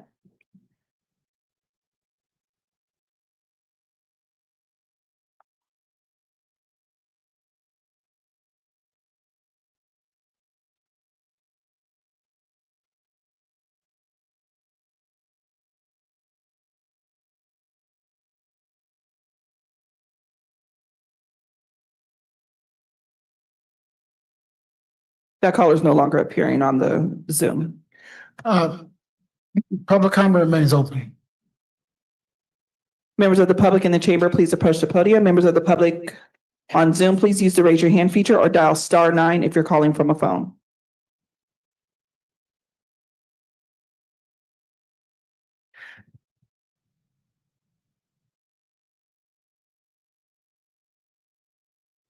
Mayor, no other members of the public have come forward to make public comment. Thank you so much. Public comment is closed. We did reserve time for the applicant. The applicant has time to speak.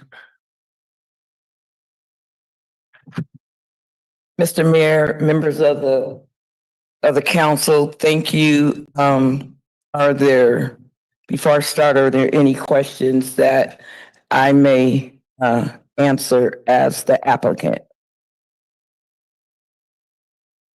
Okay. No, I don't think we have any questions. Okay, so I think enough has been said in lieu of time. Enough has been said, and Dominique, you said that was Charlicia. I'm glad that she called in because I'm Charlisha's mother. So, and so I'll just end with Big Earl coached Charlisha. And one funny story, Charlisha came home with a D, and I said that she wasn't playing basketball anymore. And I said, I don't care what you say. And so Big Earl went over my head and went to Mr. Mitchell. And he said, how much do you need her on the team? And he said, just like the Lakers needed Magic. So talk to your wife. So, but one thing I want to say about EJ that wasn't said that. Can I ask you a question? Oh, no, I'm in right here, Mr. Mayor. No, I'm saying, I want to ask you a question. Yeah. So did she play? Yeah, she played. Yeah, Mr. Trump misses. Yeah, so she played. And so, yeah, she played. But one of the things that stand out about EJ, not only EJ, there's Orlando. So you will be hearing that name. There's Bouye, you will be hearing that name. There's, George, Mr. Pincham, you will be hearing that name in the future. Those young men, but we hear tonight about EJ. There are countless times that I call him about a need of somebody in the community that needs something, and a bag is delivered to them with what they need to get to where they're going. So that's what you call philanthropy at its best. And the thing that I like about this young man, first of all, because we all know where I work at, I work within the prison system. First of all, that he wearing a basketball suit and not an inmate suit. That's the first thing. And another thing is that he's a young man that's pouring a lot into his community, where he could be he poured that into his family, but he continued to pour it into his community. And those young men at that side effects corner, they continue. So I'm just the people have spoken. I'm gonna end it right there, and I'm just gonna say to you, congratulations to you as you consider this request from the citizens of Seaside. Question for you. Yes, sir. Did anyone else have any questions? You want to go now? Or you want during the vote? Possible? Oh, can I have question staff? Oh, okay. Someone said earlier about, trying to change the name to something else, or try to talk about changing the name of the court or the name of the park. What we don't want to do is go backwards, right? So we're talking about this tonight. Is that correct? You're not advocating that, are you? No, if I knew I could change the name of the park, I would have stood up here to change the name of the park. I'm not standing up here to change the name of Lincoln Cunningham Park. I'm standing up here to name the basketball court and the benches after EJ and Earl. Right. I just want after we I get make it. sure we're clear with you and what you're advocating for and what this is What the about. process is. Because It's an honor that the citizens would feel that. yeah, no, it is, but that's why it's called Cunningham Mhm. after the second mayor of the city of Seaside. Mhm. Right. And so we just had a full conversation about not forgetting your history. Mhm. And so we don't want to do that, especially for a mayor, right? Yeah. We ain't doing that. Right. But my point is, you're here for a specific reason. Yes. We should stay focused on that. And my question to you is, I had the pleasure of knowing Mr. Rollins, right? And I met him as Big Earl, and then I'm listening all of this about Big Earl, but that's not what that says up there. So once we pass this tonight, the bench will say Earl Rollins, or should it say Big Earl Rollins, so people understand who that is? But that's something that's something we can't make up. That's something you have to. Yes, and Mr. Mayor, if you and the members of the city council and Parks and Rec lead would allow me to just have that conversation with his family, because after all, it's their legacy. Well, that's my point. Yes. That's my point, right? Mhm. Yes, I receive it. Yeah, we all fell into Big Earl. Yes. And then that says a lot. Yes. As opposed to just Earl Rollins, right? Mhm. And so that may be something you want to think about. Yes. And I think Agreed. the council I think if the council allows that to be decided, that little technicality about the naming, that may be a good thing to think about. Thank you for that. Okay. Then,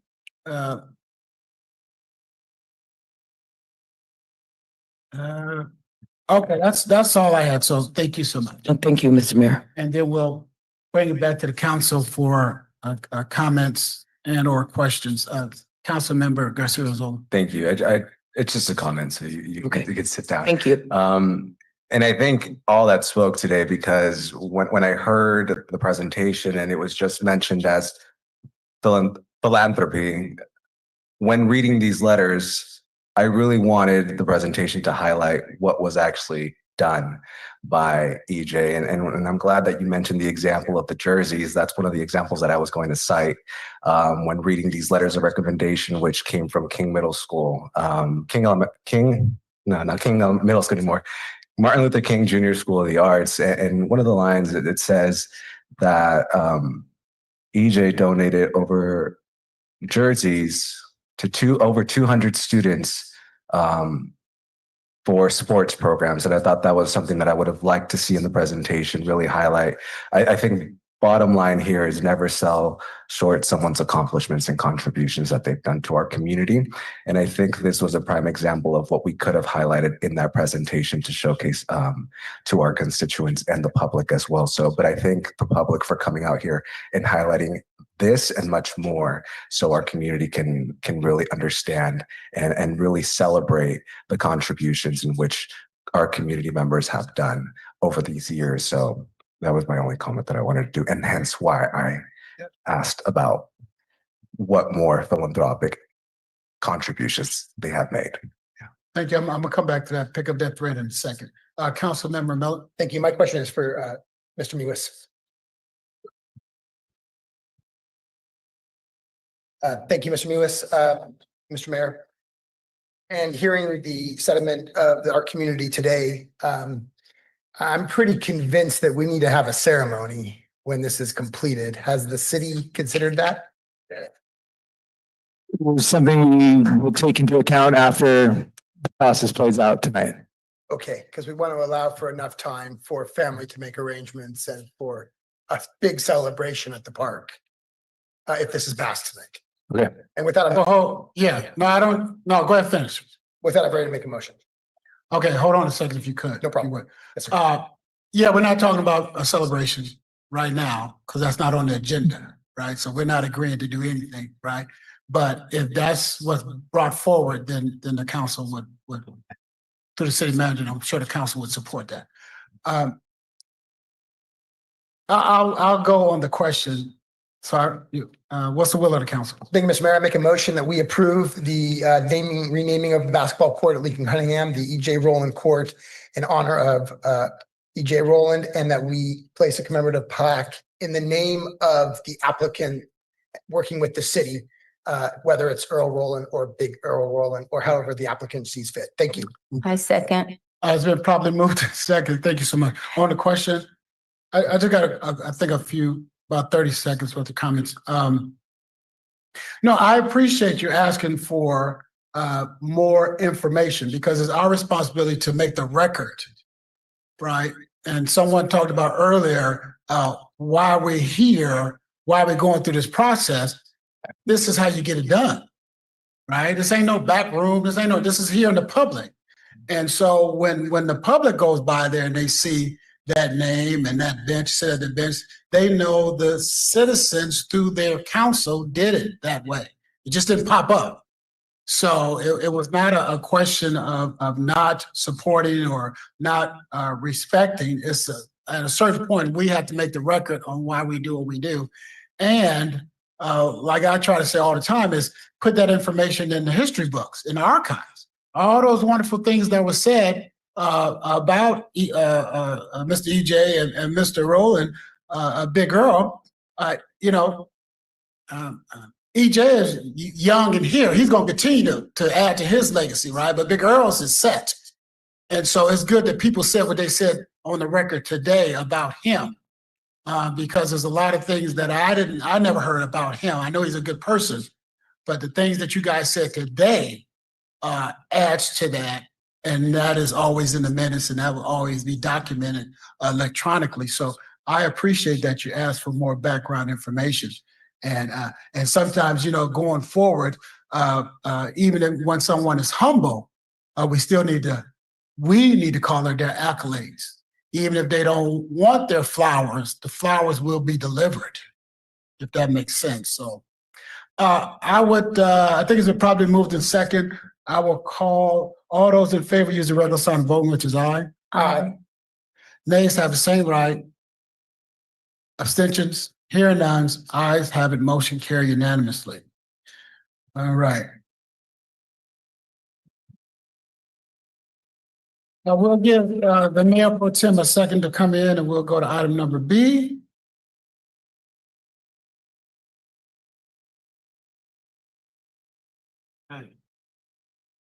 No, we'll try to get B done before 7:30, take a break 7:30. That's okay with the city clerk.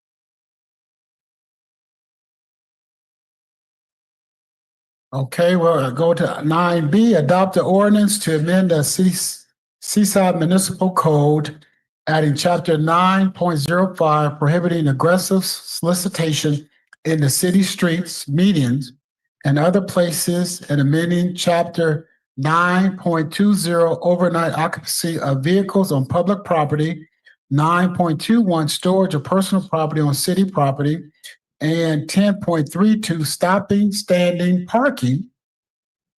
The proposed ordinance amendment is not subject to the California Environmental Quality Act pursuant to section 15061B3 of the CEQA guidelines.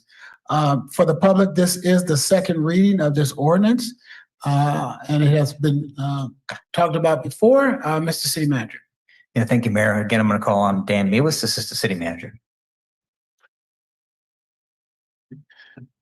Good evening again, Honorable Mayor, members of City Council, City Manager and staff. Dan Mewis, Assistant City Manager, and we're here for the second reading to amend these multiple chapters of our city code. So a little bit of background and why it matters to Seaside. We're looking at promoting public health and safety, ensure accessible and safe public spaces for all residents, protect constitutional rights, respond to community concerns regarding unsafe and aggressive solicitation, accumulation of personal property, and overnight vehicle occupancy. So the new chapter 9.05 for aggressive solicitation prohibits unsafe, aggressive solicitation in key public spaces. This identifies some of the locations for medians, traffic lanes, financial institutions, driveways, and after dark. And it protects free speech rights with time, place, and manner restrictions. It supports pedestrian traffic and commercial safety. And then we added the definitions for aggressive, which is defined in section 9.05.020. We revised chapter 9.20 for overnight vehicle occupancy, prohibits occupancy in vehicles on public property between the hours of 9 p.m. and 6 a.m. In the current ordinance, it states it's 10 p.m. and 6 a.m., so we're backing it up an hour. This aligns with state and legal standards as well as our neighboring communities. And we're also revising chapter 9.21, which adds some key definitions, which identifies attended versus abandoned property. It outlines what is considered accessible or unlawful storage. And then it also highlights the essential items for survival and that are protected unless deemed unsafe. When we revise chapter 9.21, storage enforcement, prohibits the storage that blocks ADA access or entrances to variety of businesses and doorways and entryways, enables cleanup of public property with 72-hour notices. Personal property may be disposed of after 60 days. And outlines notice, impoundment, and disposal procedures. It also highlights that health and safety risks can trigger immediate removal of these items before those 60 days. We are also revising chapter 10.32 parking, under parking amendments. So it removes the fixed 4-hour limits at 3 of our parks, Catino, Laguna Grande, and Roberts Lake. And the new regulations will allow for the city manager to set the posted signage for any of our city facilities. So the recommendation is to adopt the ordinance and amend Seaside Municipal Code, adding chapter 9.05, prohibiting aggressive solicitation in cities, streets, medians, and other places, and amending chapters 9.20, overnight occupancy of vehicles on public property, 9.21, storage of personal property on city property, and 10.32, stopping, standing, and parking. And with that, I would be happy to answer any questions. Thank you. Thank you for that fine report. All right, any questions from the council? Councilmember Miller. Thank you. Thank you, Mr. Lewis. I got a comment today that if this gentleman gave me a hypothetical, and the hypothetical was that if he goes and gets a cheeseburger and sits in his car and eats a cheeseburger after 9 o'clock, is he violating any city code? Depends on where he would be parked. So if somebody's not spending the night or overnight in a car, they're just in the car for 20 minutes. Maybe this question goes to the city attorney, but if they're in for a short period of time, are they violating this code? I'll defer to the city attorney.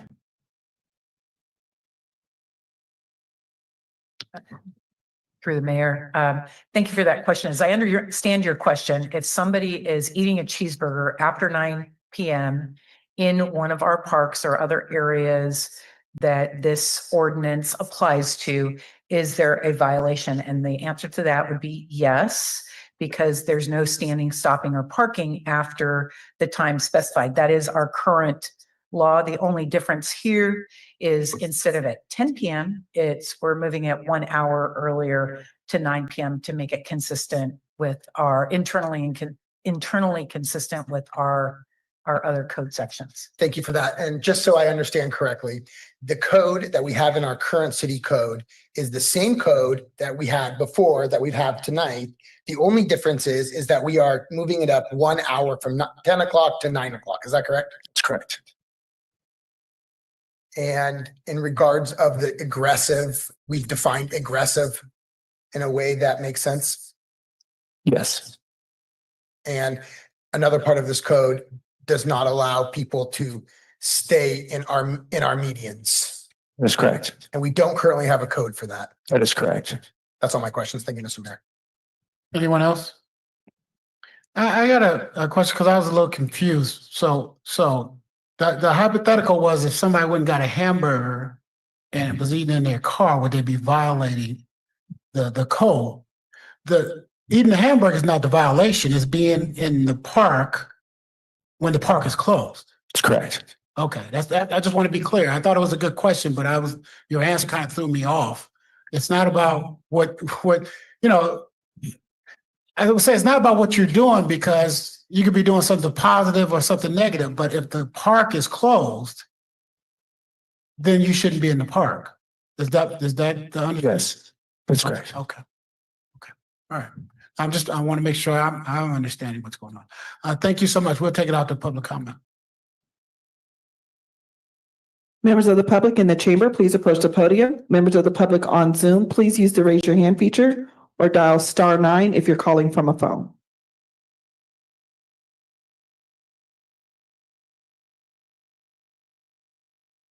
Tim Heaven, you now have the floor to make your public comment. Thank you, Mayor Oglesby, City Council. My name is Tim Heaven. I come to you before you today as a humanitarian with lived experience of being unhoused. I'm the chair of the Lived Experience Advisory Directive. I serve on the Continuum of Care Leadership Council, co-chair of the Monitoring Evaluation Committee. I sit on the California State Policy Advisory Committee with Corporate Supportive Housing.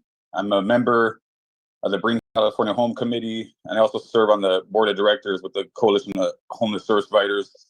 I'm an artist and DJ on KCC 90.9 FM. I share this not to boast, but so that you understand, I speak with both lived experience and personal knowledge, and I stand here as a voice for the voiceless. So I rise tonight to state clearly and without hesitation, I oppose any revisions to this that's happening. I think altogether it just really needs to be repealed. Just to be clear, it's not just about parks. These ordinances apply to public areas as well. And that means sidewalks, parking lot, streets, the very places people have no choice but to exist when they cannot afford a roof. The only difference in this revision is that instead of making it illegal to rest in a public area at 10, now it becomes 9. This is not progress, this is regression. This is not a solution, it is an even harsher punishment. The ordinance should not be revised, it should be repealed altogether because at its core, it criminalizes poverty. It stigmatizes and stereotypes people forced to sleep in vehicles or on public land as dangerous, as threats to public safety. But that logic is absurd. If simply sleeping makes a person dangerous, then by that standard, everyone sleeping in their own homes would also be a public threat. Should we arrest people in their beds for closing their eyes? Of course not. So what these chapters really do is wage war on the poor. They direct our police to confiscate people's belongings, their IDs, their medicine, their photographs, throw them away, arrest them, jail them, and release them with nothing. That's not leadership. That's cruelty dressed up as law. And Seaside knows better. During COVID, on Colonel Durham, the city opened a safe sleeping site. I lived there. It was stable, calm, and clean. There was one rule, no violence, and it worked. But when COVID ended, that site was closed, not because it failed, but because of an urgent need for development. And nearly 5 years later, the lot still sits empty. Empty ground where compassion once stood. Meanwhile, the cost of rent in Seaside and across California has become simply outrageous. Never in history has there been such a disproportion between what people earn and what they must pay in rent. I have led homeless outreach in this county for the past 3 years. I built relationships with most of the unhoused community, and I can tell you this, not once have I met someone that does not want housing. Everyone wants stability, dignity, and safety. Housing is a human right, and until we treat it as such, it is unjust to punish people for surviving without one. These ordinances don't just harm the unhoused, they harm the entire community. They waste taxpayer money on sweeps, police hours, and jail cells when decades of evidence shows they do not work. So I ask you, will Seaside be a city of leadership, or will it follow the failed, inhumane path being passed down from Washington? Will you repeal these ordinances? Thank you.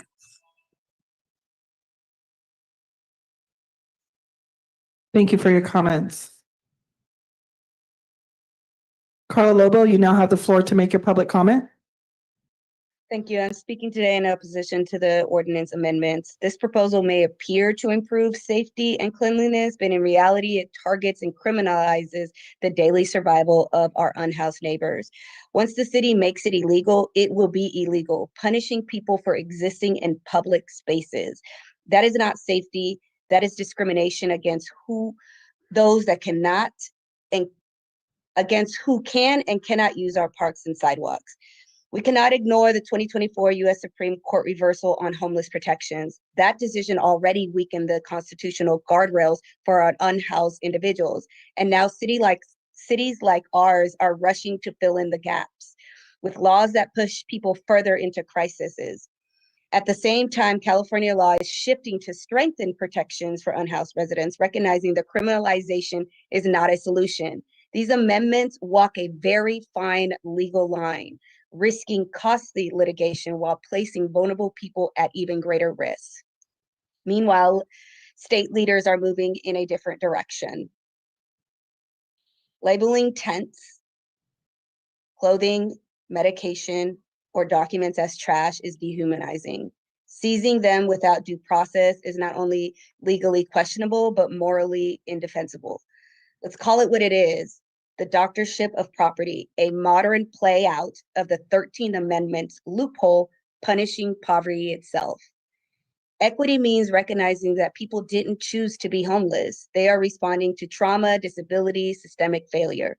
These ordinances treat homelessness as a crime instead of a public health emergency.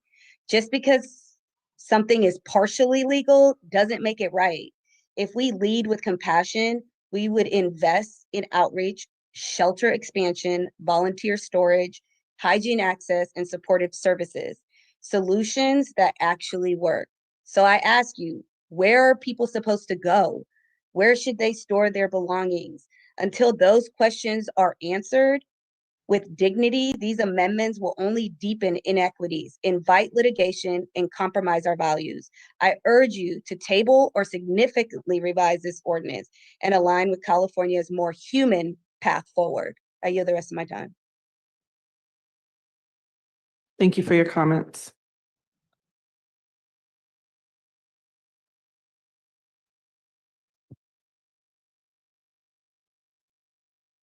Daryl Shote, Seaside resident. I stand in support of this ordinance. And why? Because every city seems to have a ordinance, something like this. But guess what every city's doing? Loading them up into their cars and dropping them on our doorway. This is just a tool.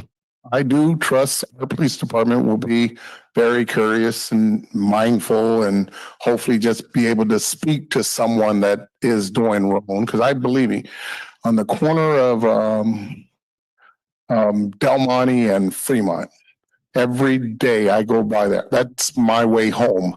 And I asked that guy, look, man, I can't give you no money as long as you keep throwing all your trash on that ground. Now, you know, some of them just does not respect any type of law. That it has nothing to do with them being homeless. It has nothing to them just being who they are. They just don't care. So we got to have a tool in the books. I think this is a great tool. I think we need to use it.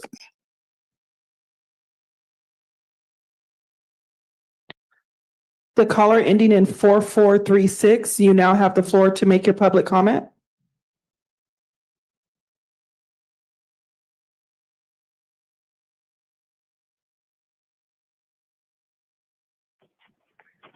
Okay, good evening, Seaside.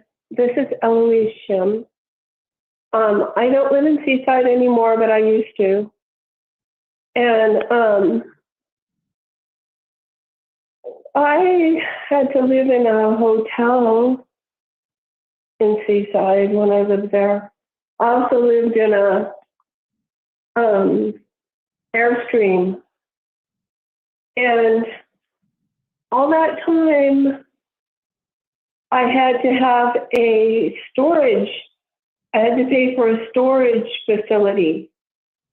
Now in Salinas, they have greatly expanded near Chinatown the storage facility. There's like millions of storage units there.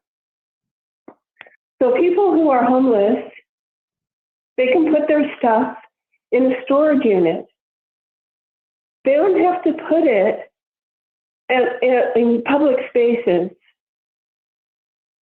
So I do support this ordinance for Seaside because otherwise you're going to have homeless drug addicts on fentanyl like they have in San Francisco, like they have in Los Angeles, with their dogs and all of that coming onto the property of private citizens. And that is a health issue. It's a very bad health issue. Plus it's a safety issue to have people like that. And I mean, I'm not looking down my nose on people who are homeless. I've been homeless myself, but you have to use your head and maneuver your homelessness so that you're not stepping on the toes of the community and making the community a hellscape.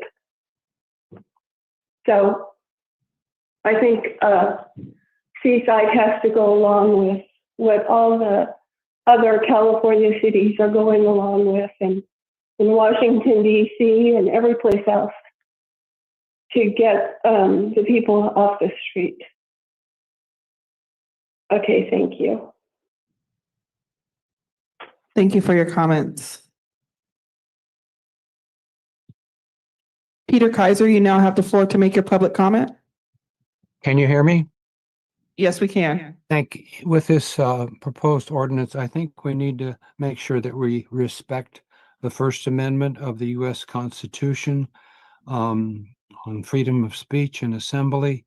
We need to respect the right of people to peacefully assemble for instance, in front on the sidewalk and pray and sing and peacefully be there and against the abortion mill there. And we also need to respect the right of citizens to pass voter guides out peacefully along city streets and voter guides and campaign for appropriate candidates who follow the Constitution. So we need to make sure that these rights are protected in any kind of proposal that's being done here. Thank you so much. Bless you. Thank you for your comments. Elaine, you now have the floor to make your public comment. Oh, hi. I live over on Kimball near the condos, and I had to cross to get down to Hilby and Schaefer to catch the bus in the morning. Is there any way that the city people can put like a stop sign or a school crossing or speed bumps like on Kimball? Because people drive like they're nuts, and I'd rather get to work all in one piece without getting hit by someone driving like they're crazy. Thank you. Thank you for your comments. Members of the public in the chamber, please approach the podium. Members of the public on Zoom, please use the raise your hand feature or dial *9 if you're calling from a phone. Wes White, you now have the floor to make your public comment. Okay, thank you. Wes White, Salinas Monterey County Homeless Union, also a member of the LEAD committee, which is part of the continuum of care for Monterey and San Benito counties. Checking in because this ordinance is certainly regressive. It is certainly going to put a lot more people in harm's way. If you say all the community, you mean everyone who can afford to pay rent. And if you cannot afford to pay rent, then what's going to happen to you is we're going to take everything you have on a daily basis every time we see you. So keep going. And that whole attitude is, I mean, they're not homeless. They have a home. They have a home until you take it from them. They are addressless. What they need is like 400 square feet in a structure. That'd be 20 feet by 20 feet somewhere, anywhere. Public property, private property, it don't matter. It can be lined up. It's just a matter of respect. It's almost like you've shunned these permanent lepers from the church. And they haven't really done anything to really sin against you. Yet here they are to be nomads indefinitely. Monterey City just passed ordinance to haul away most people's vehicles and keep moving people along. Well, of course, they're coming to you. You're not trying to stop Monterey City from driving their problem to be your problem, which actually Monterey County has an encampment resolution policy that encourages jurisdictions not to do that. And what you're doing is the same thing. You're going to push your problem onto other jurisdictions, more likely the state and county jurisdictions, because they're the most easiest process of elimination to go. From what I noticed earlier in the year, folks would have to leave Seaside during the day and stay in San City until the night, which they weren't allowed to be there at night. So they better get back to Seaside. So these sundown laws are still happening on a daily basis. And we haven't really far removed ourselves from any kind of open discrimination as of yet. If you ain't got no money, that's the way we're going to discriminate against you. And we're looking to grab people as much money as we can because gentrification is our business. Public service is meant for private gain. And that's been shown through this ordinance and how you've been doing business. You're going to align yourself with Newsom and the Supreme Court that says, oh, we're not responsible for you. We don't need to provide you housing. You just need to get out. And by the way, we're taking everything you got and we're going to call you the criminal of the rest of your life. If you ain't going to give us money by way of rent, then we're going to make money off you by criminalizing people. We need to stop the sweeps. You need to give people an address. That's a real problem. It seems like the problem is more important to you than the actual solutions.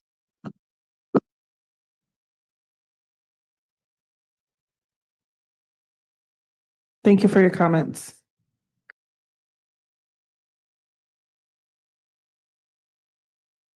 Mayor, at this time, no other members of the public have come forward to make public comment. Thank you so much. Public comment is closed. Bringing it back to the dais. What is the will of the council?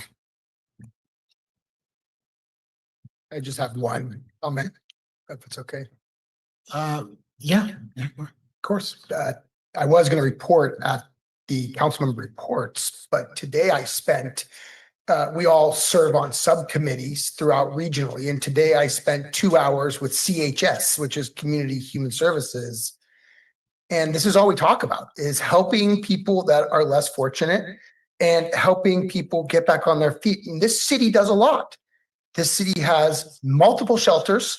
We have on Elm, we have a shelter. On Noche Buena, we have a shelter. This city steps up to the plate when it comes to this issue.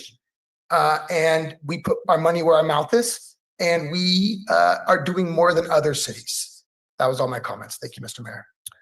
Thank you. What is the will of the council? I motion to approve item 9B. Second. It's been properly moved in second. Are there questions or, on the question, any comments? I'll be quick if there's not. You have any? I'll be quick. I want to thank Councilman Miller for laying it out. We do a lot in the city of Seaside. We do a lot. Could we do more? I guess we could, right? But it's a balancing act with the resources and what we do as relates to the other responsibilities that we have. But we have a handful of shelters.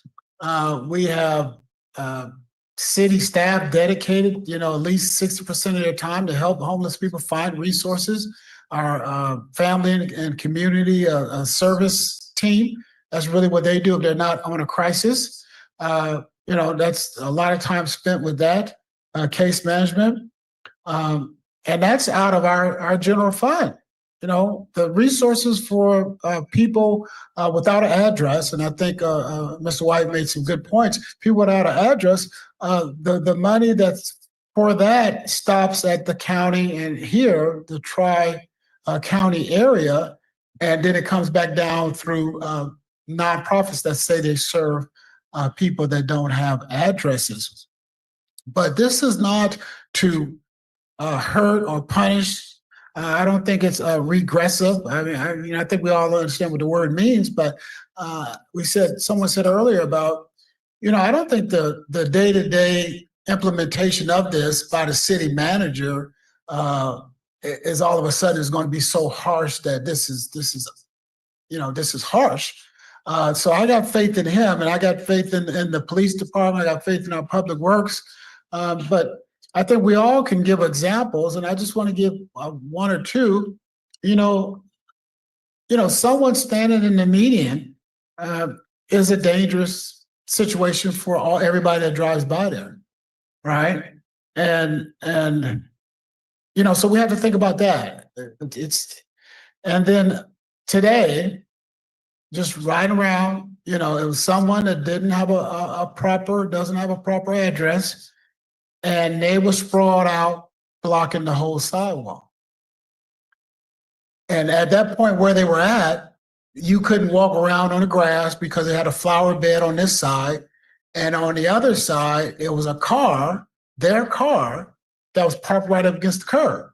So you would have to walk up and ask them to move out the way to pass by. Right. And so I'm sure they probably would have did that, but I know better than anyone else how it is, how tough it is.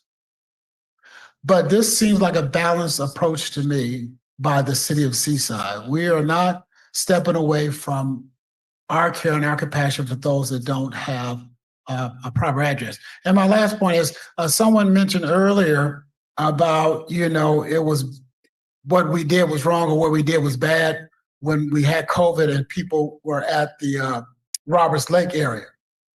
And then once that died down, so to speak, we had those people move on. What they left out is we had them move to Colonel Durham with electricity and hot water for several more months. And so when you talk about the city of Seaside, we always step up, and we will continue to step up. And I have faith in our staff, city manager and his people, that this is not some type of way to criminalize people that don't have a proper address. But if we're going to be neighbors, then everybody needs to be a neighbor. And if you don't have a proper address, that doesn't mean you get to be a bad neighbor by leaving trash on the sidewalk or on the curb. And I know everybody doesn't do that. So I'm not going to lump everybody together. And I would ask everybody, don't lump this city council together as though somehow we're violating somebody's First Amendment rights. And then I can just about guarantee the city attorney is not letting us violate anybody's due process. I can guarantee you that. So it's good to hear those questions and it's good to hear those concerns, but if you read this document, this is not used to punish people. This is used to clarify things, and I'm supportive of it. And so I would ask the clerk to call the roll. Council and Agency Member Miller. Council and Agency Member Burks. Aye. Council and Agency Member Garcia Arizola. Aye. Mayor Pro Tem and Vice Chair Pacheco. Mayor and Chair Oglesby. Aye. Your motion passes unanimously. Thank you so much. We are at the time for a break, so I would ask that we can go into recess for a period of time to resume at the sign of the gavel.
Out of recess, go to item number 10A.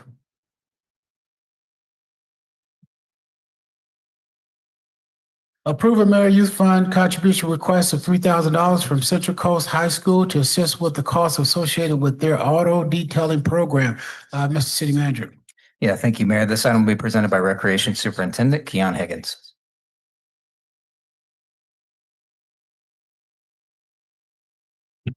Mayor, City Manager, City Council, City Attorney, members of the public. My name is Keon Higgins, Recreation Superintendent, and I am presenting item 10A to approve a Mayor's Youth Fund contribution request of $3,000 from Central Coast High School to assist with the costs associated with their auto detailing program.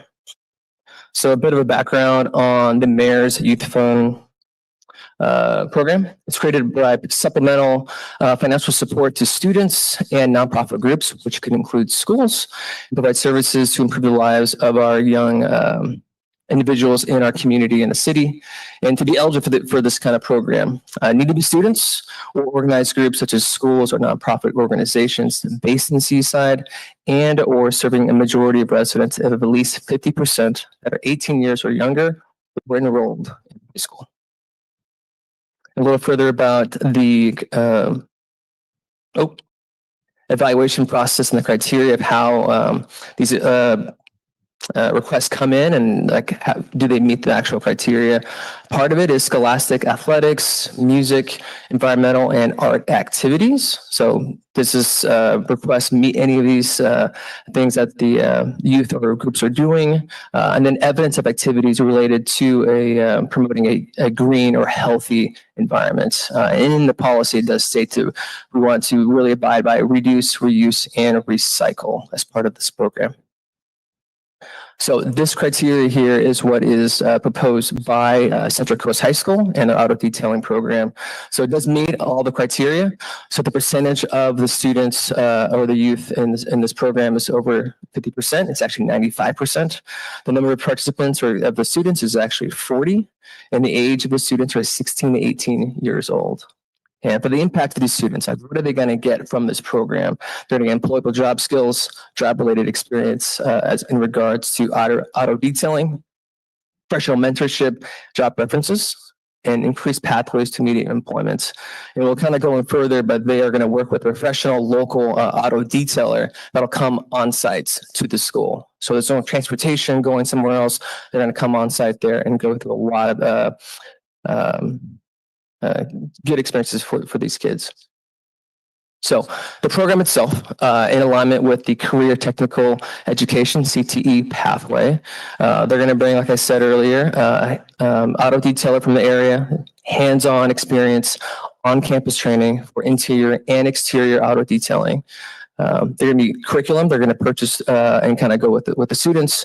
Materials, which includes cleaning solutions, buffers, shop vacuums, towels, safety materials. And at the end of this course, which I think is going to be about 2 months or so, they'll receive a certificate of completion. And the fiscal impacts, so the Mayor's Youth Fund currently, without this request, is at $56,122.20. With this request from Central Coast High School, it is $3,000 even. And if approved, the remaining balance will be $53,122.20. And the recommendation tonight for item 10A is to approve Mayor's Youth Fund contribution request of $3,000 from Central Coast High School to assist with the costs associated with their auto detailing program. And the applicant who submitted this application is here tonight to answer any questions as well. And I can take any questions. Thank you so much. Any questions, Councilmember Gutierrez? Thank you. Who is the professional detailer that's going to be on site? I can refer to the applicant who is here. Yeah. I see. Yeah, it's my turn. Good evening, Mayor and council members. I'm Chantal Cafrada. I'm the community school coordinator at Central Coast. And the auto detailer is IC Details, Ivan Cervantes. Thank you. And is this a after school program, elective, course requirement? That's a great question. At Central Coast, we're a community school, and we are challenging the typical structure of schools by not confining school to the four walls of our classroom. This will be during school so that our students have experience and confidence when they leave our system to enter the workforce. And is this a sign-up process that the students choose this course, or do we place them, or do you place them there? It'll be selected. They'll self-select. So 40 people total with this program. Okay, Yeah, that's a capacity that we can do. gotcha. Okay, those were my 3 questions. Thank you. Thank you. Mayor Pro Tem. Yeah, I guess for staff or city attorney. So I wasn't aware that it was scholastic. So as an example, if, I don't know, Seaside High came in and said, we don't have enough money for books, and 50% plus were from Seaside, that consideration would be appropriate?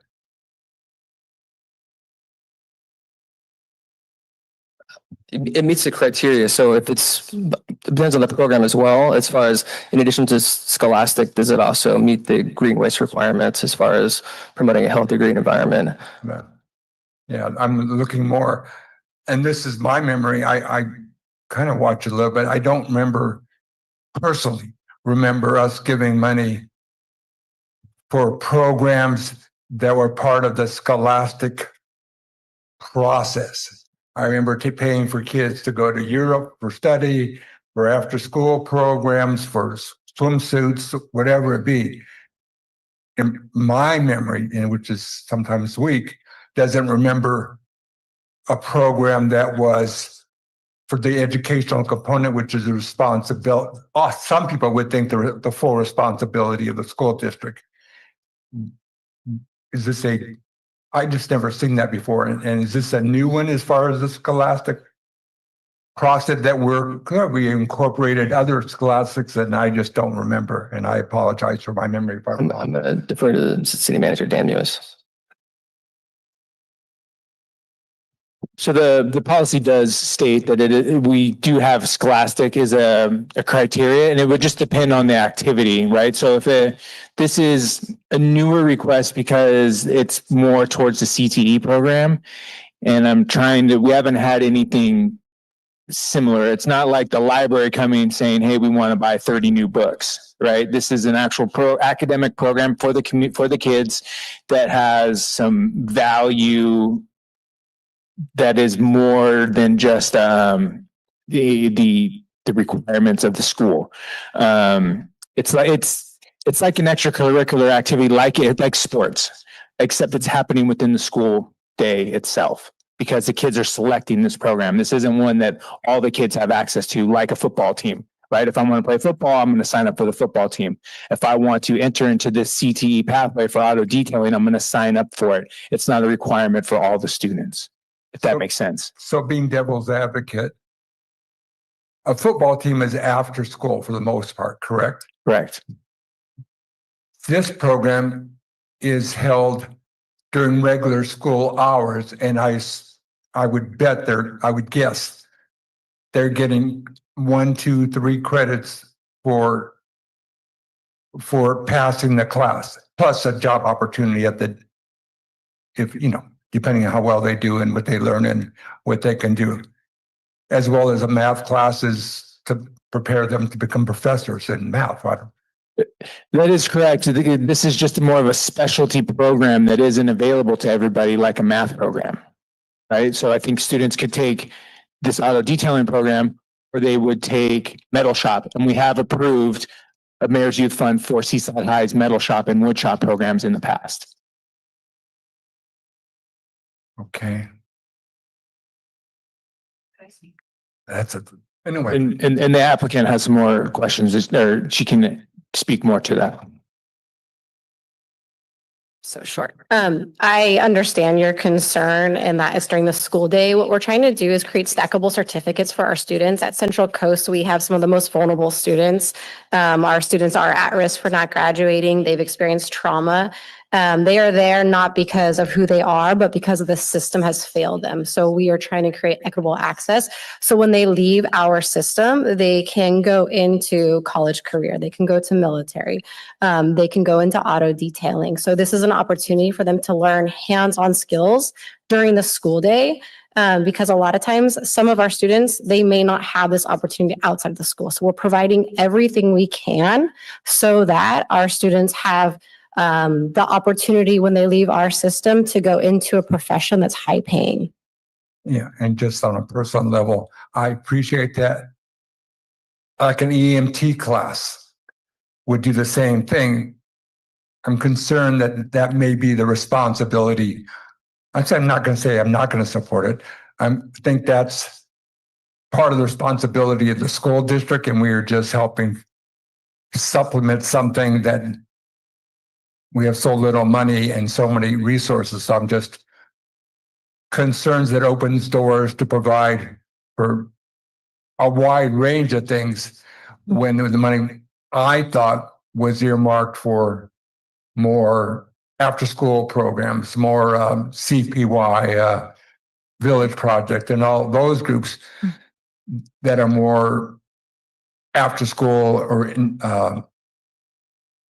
experimental programs for things of that nature. So there's just a fine line, and I'm worried about going over the line where it takes away from things. It's just a thought, and I'm sure there'll be great discussion, and I'll ponder my thought. Councilmember Garcia. Thank you. And touching on the subject, which Councilmember Pacheco mentioned, how did I see that the total cost of this program would be $6,200. Where are you acquiring the other half of the funding? I'm braiding funding from our ELO funds and then some community school funds that we have. Is the district putting money into this? Yes. Okay.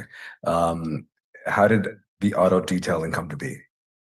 Like the program in it itself? How was it developed, conceptualized? Yeah. So Ivan has a shop, and at his shop, he does this program. He's done it a few times in Salinas. And so when I researched like certificates for our students, this auto detailing shop popped up. A lot of our students are already doing mobile auto detailing, but they don't have the actual training. So this gives them the training. There's also a business component to this, but that would put this at $9,000. And so that was too much out of our budget. And so that's why I'm braiding funding with hopefully the Mayor's Youth Fund, community school funding, and our ELO funds.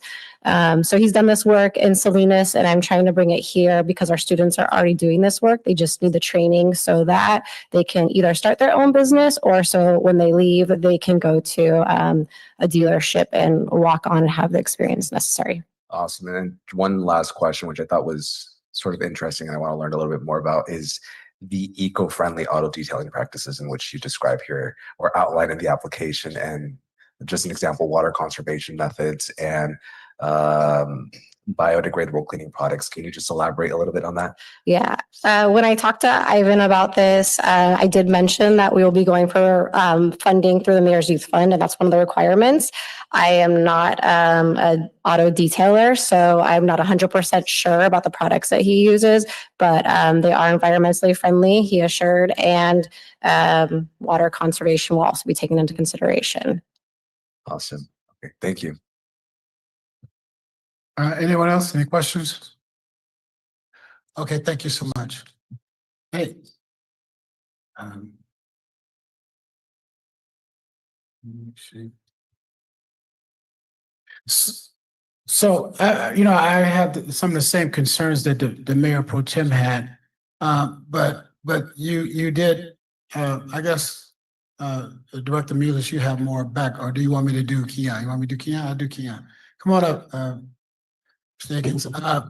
So it was said that, we did fund the wood shop before, the metal shop before. And so, I'm supportive, but my concerns are that normally what we try to do is have the youth group as for the Mayor Youth Fund.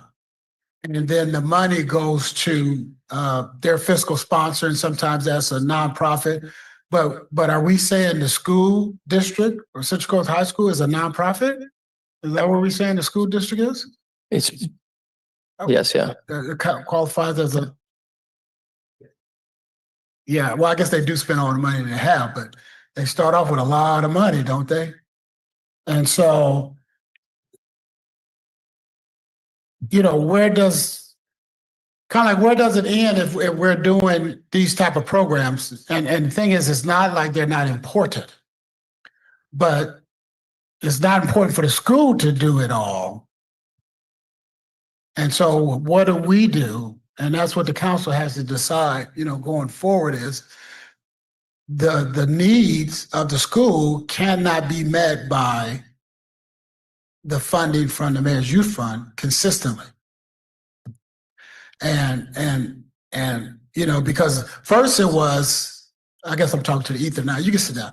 First, you answered my question. Thank you. First it was, like the Mayor Pro Tem said, after school program, after curricular, because the school said, well, we can't fund that because that's after school. And that money is not for educational, so-called educational purposes.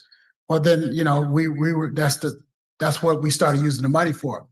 And so now we're creeping into actually funding classroom activities.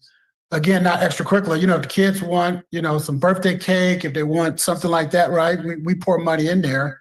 But if we're talking about the curriculum, right, the supplies to teach them something, then where's the parameters around that? But I know this council want our kids to have that training and education. And that's one question I did have is, what was the part about the business part for the, how, and I understand the part about that was extra $3,000, but what was that supposed to do if you guys had that money? Because it's hard for me to hear you say, right now they're doing it, we're trying to teach them how to do it professionally, and maybe they'll go into it, but we're not going to teach them the business side. And I understand why you can't, but I just want to understand what more of the business side. How do you see that was going? What, Yeah, so Ivan talked about how he set up his business in terms of making sure that you are doing the right price quote. So some of our students that are doing this business are not setting the right price quote, so they're not working for the right amount of money. Well, I guess my question is, what does the extra $3,000 get you? He comes in and just gives them that class portion? Yeah, business portion? He starts doing the business portion. Okay. So in lieu of that, we are going to use our financial literacy class to teach how to set up the business side. So we were able to cut costs that way. Okay. Oh, so you still probably be able to get it done? Yes, but just with our financial literacy teacher on campus. Okay. Thank you. Thank you for that. Mm-hmm. Let me just...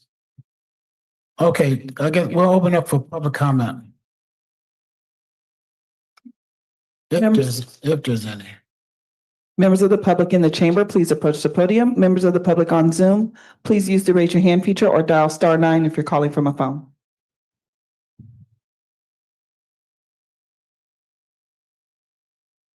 Daryl Shote, I'm only a couple of things concern me when she said that these kids are the kids that don't or cannot behave in regular school. That's why we have a continuation school. So that needs to be corrected. They've had issues to get to this school. This is a not private, but a school that was put together in 85 to make sure that we can still keep them in a school, but a special school, meaning special assistance. So I understand. My concern is, does the school board even know about it?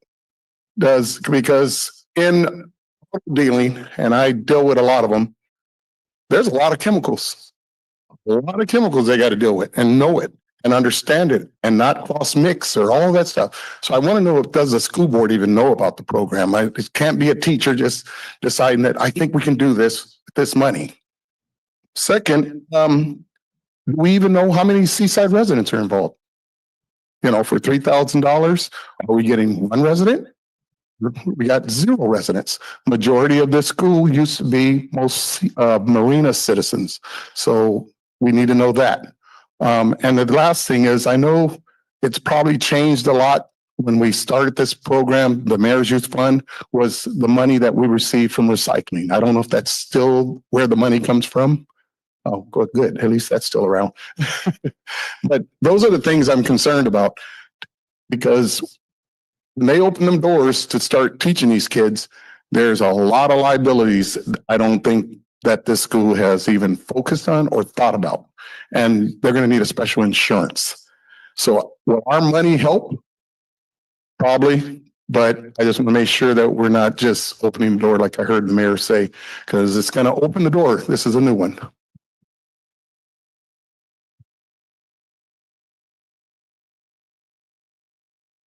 Carla Lobo, you now have the floor to make your public comment. Thank you. I am here to speak in support of this, specifically because this request is not just about one program or one individual. It's about the bigger vision of what Seaside can commit to through the community schools model of NPUSD. So to answer the last person's comment, yes, NPUSD has designated all of Seaside schools as community schools. Recently, the city of Seaside schools were awarded federal community school fundings because it was recognized as a low-income community with tremendous need and even greater potential. Those dollars were designed to ensure that all of our schools, not just one campus, become true hubs of opportunity where education is supported by partnerships with the city, local organizations, and families. In that model, schools are not just places for academics, they are community centers that connect young people and families with mentorships, trainings, wellness resources, career pathways, and enrichment opportunities. This item directly contributes to that vision. By supporting the applicant's efforts, we are building exactly that kind of collaboration. The community school models calls for bridging classrooms with real world opportunities and ensuring our youth are not just taught, but they are truly supported. It is important to highlight that this request is not just about basic academic supplies. It is about addressing the broader needs of our students, especially those in our schools who represent some of the most at-risk youth. These students need more than books and pencils. They need role models, mentorships, and opportunities that connect them to their community and their future. That is what this effort provides. I would also respectfully ask Councilwoman Burks to elaborate further on how this item connects to the federal community schools funding model that NPUSD has rolled out and the city's broader goals for collaboration. This is exactly the kind of alignment and partnership the mayor's fund dollars were meant to support. And it is important for our residents to see how local decisions build upon that investment. Supporting this application means you are living up to the promise of the community schools. Collaboration between city, school, and communities, equity by investing in low income and at-risk students, impact by turning dollars into real tangible outcomes for Seaside families. This is one of those opportunities to show what it looks like when we align local action with federal resources, local schools, create an ecosystem of opportunity for all. For those reasons, I strongly urge you to vote yes. I yield the rest of my time. Thank you for your comments.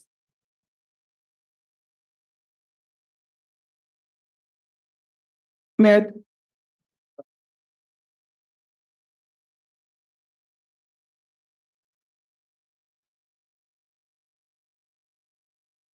Annalisa Mitchell, Seaside Citizen. I don't understand the part of all of those chemicals, but I will say that those young people deserve a fair chance in life. And if we can be of any assistance, let us be of assistance, because some of the situations that they are in, we can't concentrate on what was to get them to where they are now, but we can concentrate on what is. And that's making sure tomorrow is better for them. Thank you. members of the public in the chamber, please approach the podium. Members of the public on Zoom, please use the raise your hand feature or dial *9 if you're calling from a phone.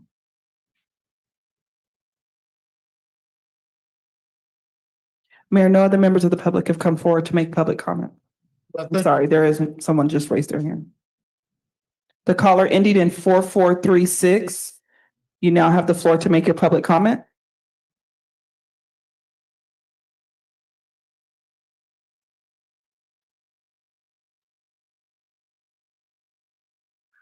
So this is Eloise Shim again. And I used to be a substitute teacher at Central Coast High for many years. And yeah, those kids, they need every bit of help they can get, really, because, you know, they don't get much support, really. Even the teachers, a lot of times they wouldn't show up for them. That's the way they would call me. They would call me at like 8 o'clock in the morning and say, Miss Shim, if you can just, we don't care when you get here, just get here. So, you know, it's already, they don't have a lot of support at home. Some of them are homeless, and they need all the resources that they can get so that they feel like somebody has their back. Because in their lives, my experience, they didn't feel like anybody had their back.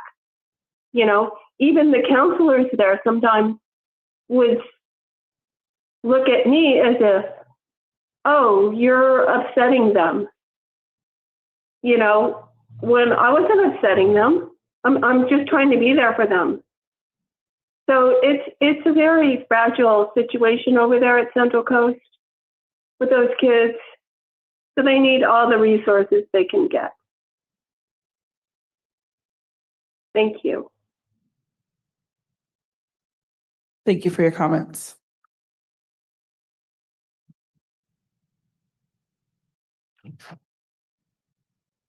Mayor, at this time, no other members of the public have come forward to make public comment. Public comment remains open.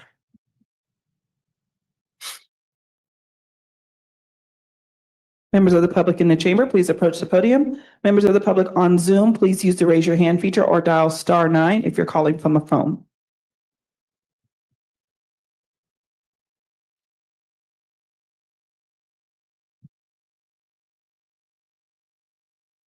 No members have come forward to make public comment. Thank you so much. Seeing no one else, public comments closed. Bring it back to the dais. What is the will of the council? Move approval. Second. So popped and moved to second on the question. On the second, I'm going to support this, but I think it's a slippery slope. Because often teachers have to go out and buy pencils, crayons, paperwork on their own pocket money. Do we start supporting that? Do we support, does the school districts help pay for us painting sidewalks? I just think need to be careful where all our funds don't go to support the school district. So I'm just saying, I think it's important. I think it's important just for those children as those that are based out of Monterey or Terrace or Seaside High or your school. It's everyone deserves to have the best opportunity as possible. And we can't pick and choose what we want. But I just think this council and the city needs to be very cautious about what we do, how we do it, and how often we do it when there's a wide range of needs out there. I just, when you opened the door a while back, I guess with the wood making program, with the doors open, and I'm just concerned that door gets wider all the time. And we have so limited resources that we just need to be careful. And I'm just very cautious about what we do, how we do it. And is it a balanced approach with the school district helping the city? I'm sure to some level it is. But we have to be aware. And the bottom line is, I think we have to be aware, not only your school, but all the schools in Seaside. And just to be careful, because I think the door may be open where we can't close it down the road. That's my only thought. Thank you, Mayor.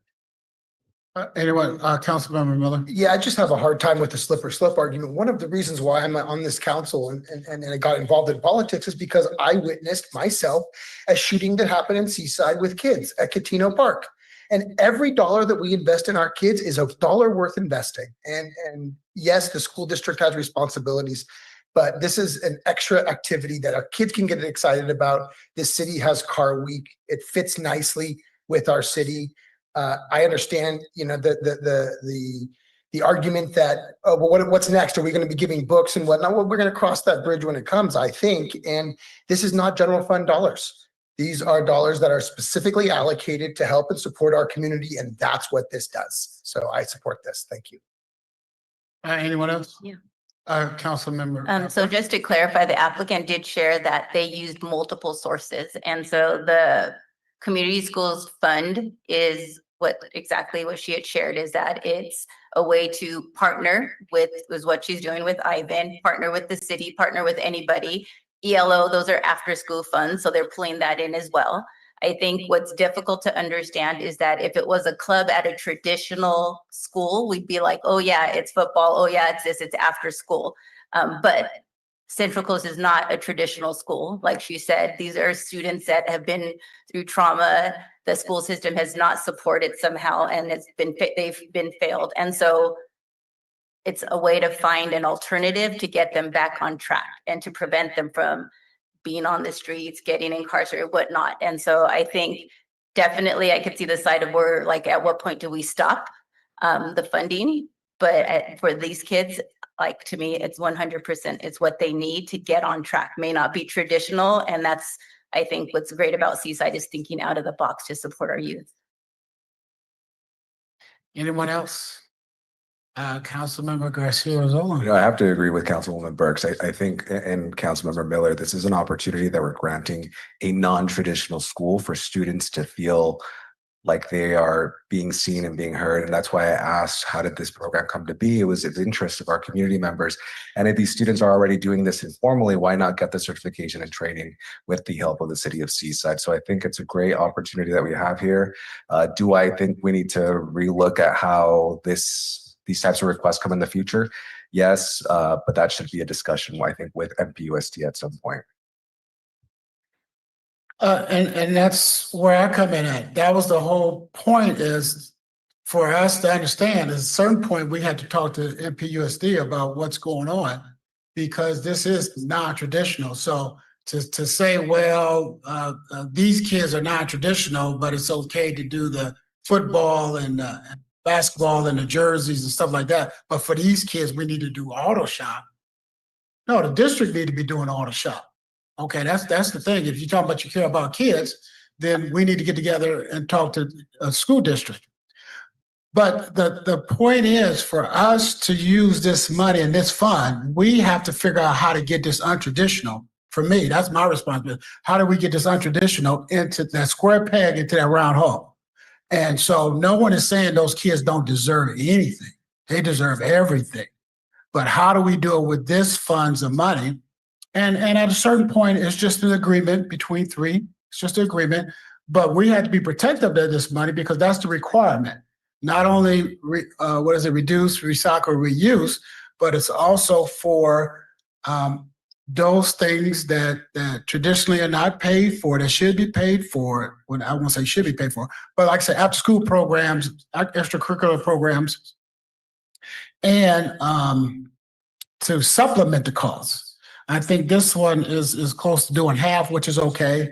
Someone asked about how many of our Seaside kids in there. I try to do the math. I think it's like 38. If you do 95%, something like that. I don't know.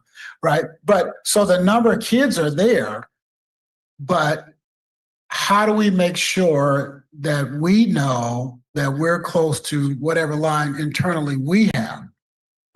And so, because the next person is going to come with the expectation of doing something just as important, whether it's, I won't even say traditional against non-traditional, whether they're at another school or not.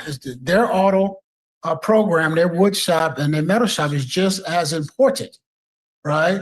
To the kids that are taking it. And to be clear, you said that 40 number is the max the kids sign up, so hopefully they max out.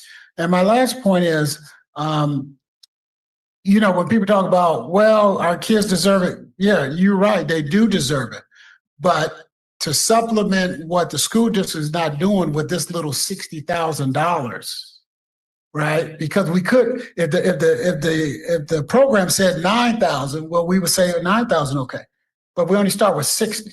So that can only chop up so many times. And so these kids are well deserving. This is a good program.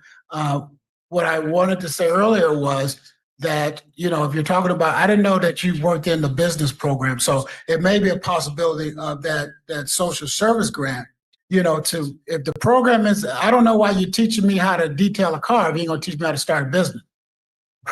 Right? And so if there's a little extra money that may be needed, there's possibilities that the social service grant funding is open.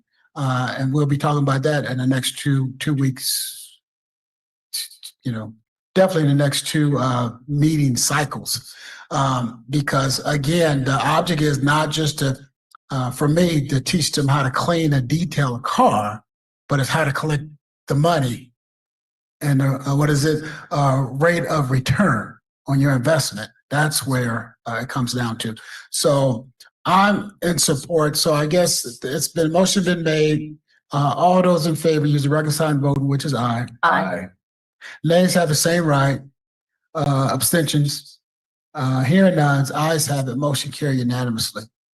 We go to business item 10B. Adopt a resolution authorizing the use of the city-owned parking lot on Contra Costa Street and the closure of Contra Costa Street to through traffic from Palm Avenue to Broadway Avenue for the Seaside Music Festival. Ooh, that sounds big. On Saturday, October 4th, 2025. Mr. City Manager.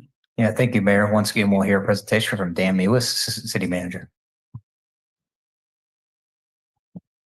Good evening, Honorable Mayor, members of City Council, City Manager and staff. Dan Mewis, Assistant City Manager. And now we're going to be discussing the potential adopting a resolution, closing the street, Contra Costa, and allowing the organization to use our Seaside parking lot #1 for the Seaside Music Festival. So a little bit of the event background. So special event application from the representatives of a group of Lower Broadway and Fremont businesses. They have proposed to host a Seaside Music Festival on Saturday, October 4th. They're promoting 20 to 30 local vendors, a variety of musicians that provide a vibrant community event, and it supports promotion of local businesses on Broadway. A little bit of the details and the requests. The event, like I stated, is on Saturday, October 4th from 12 p.m. to 7 p.m. The amenities, they'll have seating, signage, restrooms. The applicant will be providing their own insurance. And the request of the city is to close the road from Contra Costa, from Contra Costa to Palm on, let me rephrase that. Contra Costa Street from Palm to Broadway from 7 a.m. to 8 p.m. They want to use parking lot #1 for the event location and their vendors and the music. And they want to use the city stage to enhance the ambiance of the event. So here we'll look at the map of the proposed event location. The shaded areas in yellow show the city parking lot #1, as well as Contra Costa Street. The red lines will signify where the barricades will go for the street closure. So this event, does have community benefits. It will support 20 to 30 local vendors, provides music and culture and a community gathering space. It strengthens the Lower Broadway business corridor, has a potential for economic growth, and prevents activity on Broadway with an increased pedestrian-friendly zone. Fiscal impact is $4 for traffic control and road support from Public Works, as well as the stage setup and removal. So the estimated cost is $1,139, and the event organizers will pay all the associated costs. So the recommendation is to permit the closure of Contra Costa and the use of the city-owned parking lot with the stage for the Seaside Music Festival on October 4th. I'd be happy to answer any questions, and as well as the applicant is here with some of the business owners. Thank you so much. Questions, Mayor Pro Tem? I'm sorry, just to verify, the organizer according to your report, the organizer responsible for the $300 the $839 for the staff or the stage setup. And the bathrooms, are who's responsible for the bathrooms? The organizer will be paying all associated costs, so they will be bringing in the bathrooms, and they'll be doing that on their own. So the costs that were outlined here are the costs that are for the city staff that will be doing all the work. And so that discussion was held at a planning stage meeting with the organizers in the city, I assume that. We've been back and forth discussing the details prior to the meeting tonight. And I think this is potentially a really good idea as far as starting off small and potentially or not growing. But for this year, Broadway will remain open as I hear it and hear this, what you reported is. That's correct. That's correct. That's all. Thank you, sir. Anyone else? Yes, just one quick question. I'm drawing a blank on the application if there's alcohol involved in this. There's no alcohol involved. There's no alcohol. No alcohol. No alcohol within the venue outside. If they go to one of the other venues that stays inside that restaurant or any of the other businesses that allow it, that is up to the restaurant, but there will be nothing on the street, in the venue, in the parking lot. Okay. They won't be selling alcohol on the street or in it, or. They will not be selling it or consuming it on the street or in the parking lot. Okay, so I'm sorry, Councilmember Garcia. Thank you. Can we go back to slide 4? I just want to go to the map and confirm something. In the application, it says that the alley would be open for emergency vehicles. Is that the red lines that I'm seeing? Yeah, the alley is open, and so the emergency vehicles can get there as needed, and it will be like a barricade that can be easily moved if needed. Thank you. But not easily ran into. It will be our standard type 3 barricades that we use for road closures. I'll let the chief of police, if he signs off on that, then I'm comfortable. What I want to, just for example, right, because we don't know about the planning meetings, is someone taking care of the trash? Was that discussed? That would be taken care of by the event organizers. Is that something you guys talked about? That was not fully fledged out, but that is the understanding of the staff. And that's my concerns going forward. And we'll have the council with the city manager talk about how we check these things out and how do we sign off on before they come to the council. Right? Is there anything else? Okay. So someone said about bathroom. How many bathrooms? They will be providing, I believe, 1 ADA and 3 regular toilets. You don't know? I don't know how the exact details yet. Okay, that's important for us to know. You know, I'm comfortable with it, but what I'm doing is those are the things that we're concerned with. Those are the things I'm concerned with. And so I don't have no doubt that it will be taken care of, but those are some of the things I want to hear about. And I shared this with the city manager before, but I won't, you know, this is not about this applicant. But so, okay, we'll open up to the public. Members of the public in the chamber, please approach the podium. Members of the public on Zoom, please use the raise your hand feature or dial *9 if you're calling from a phone.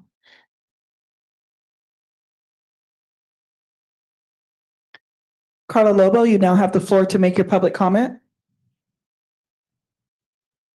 Thank you. I'm here tonight to speak in strong support of this application and the resolution before you. The applicant has consistently been a beacon for our community, not only by sharing phenomenal musical talent, but also by creating opportunities that bring people together across age, culture, and backgrounds. Music is not just entertainment, it is a universal language of healing, joy, and connection. By approving this festival, we are expanding the very heartbeat of our community. Over the years, this business owner has done more than put on concerts. It has created safe spaces where young people can experience live music, where families can gather, and where local artists can showcase their gifts alongside regional and even national talent. The exposure inspires the next generation, nurtures local creativity, and tells our residents your city values your culture. The applicant has also shown through action with community partnerships what that looks like. They have collaborated with schools, nonprofits, and small businesses, providing stages, mentorships, and opportunities for local vendors. That kind of community investment has a ripple effect. It builds confidence, creates economic growth, and brings new energy to our city. Approving this festival is not just about more music, it is about growing the positive impacts we've seen already. More opportunities for local vendors to thrive, more space for nonprofits to connect with the public, more young people exposed to positive role models in the arts, and more reasons for residents and visitors to see Seaside as a vibrant cultural hub. This festival is also a statement about who we are as a city. While other communities are losing cultural programming, we are choosing to invest in it. While others are struggling to bring people together, we are embracing a proven gathering place that fosters unity, celebration, and pride. We often talk about wanting to highlight the positive stories of Seaside, and this festival can be one of them. To approve this is not just a good idea, it is a fruitful investment in our side and this festival. I strongly urge you to vote yes tonight. Support this applicant, support the music, and support the growth of a cultural tradition that will uplift Seaside and make us proud to call it home. Thank you. I yield the rest of my time.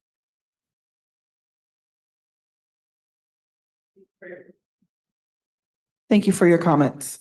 Members of the public in the chamber, please approach the podium. Members of the public on Zoom, please use the raise your hand feature or dial *9 if you're calling from a phone.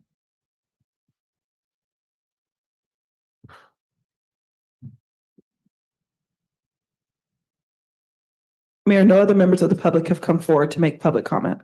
Thank you so much. Public comment is closed. Bringing it back to the dais. What is the will of the council? Motion to approve recommendation. Second. It's been probably moved in second, that we approve, staff recommendations. On the questions, any comments? All those in favor, use the regular sign of voting, which is aye. Aye. Aye. Nays have the same right. Abstentions. Ayes have it, motion carried unanimously. All right.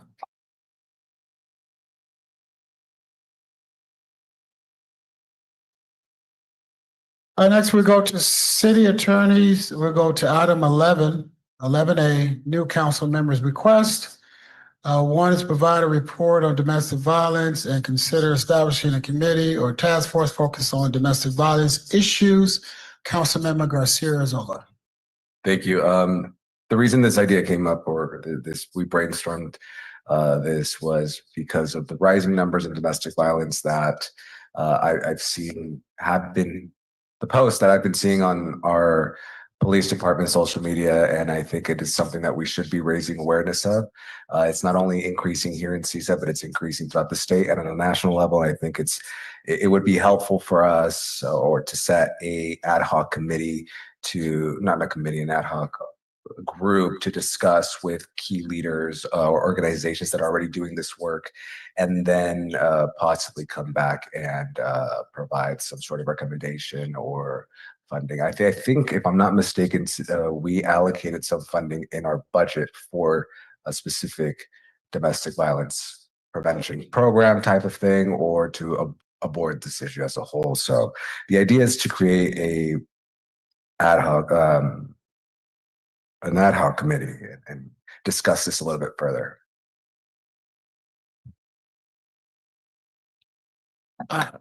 Yeah, well, that's his 90-second, I guess, pitch. Is there an agreement with that, or there's enough support for that?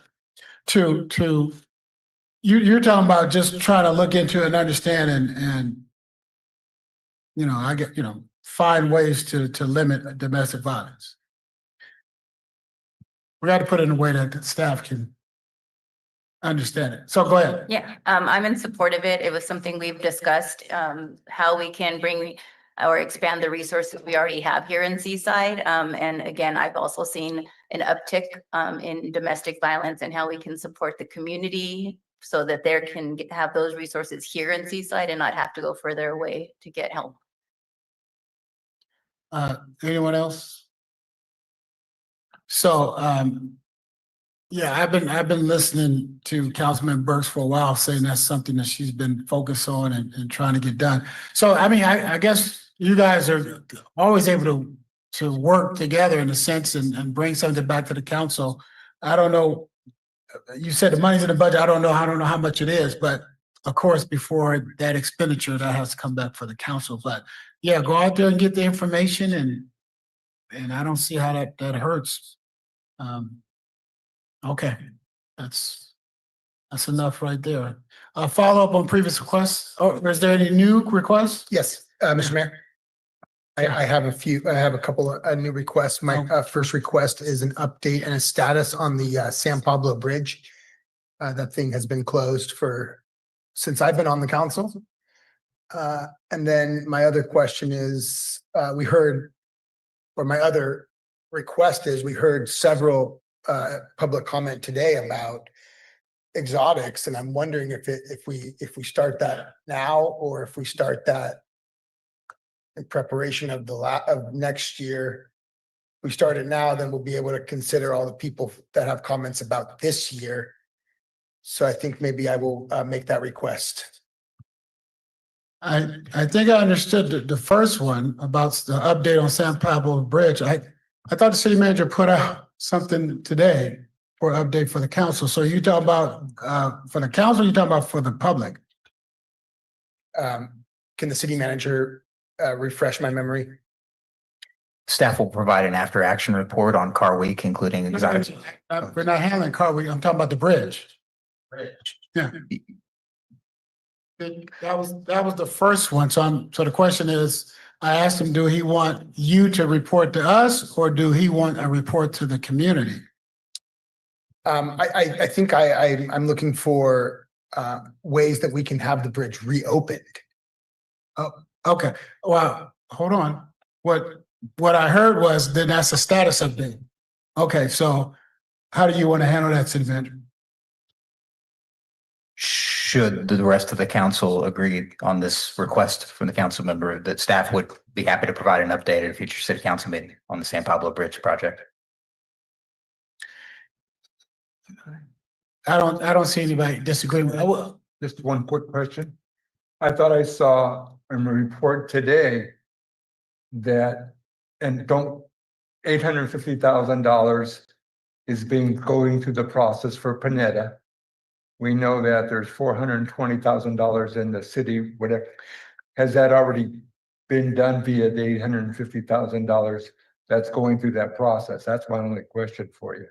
Is that something that you've already provided via the staff report, or do we want to go out to the general public with that? No, he authored a report today with the update. I think the whole council got it. And that's why I say, was the report to the community facing, right? And so I don't think he has a problem giving that. So we'll put it on the agenda. I don't think we need to try to get 3 votes for a simple update. So next meeting, that'll be an update.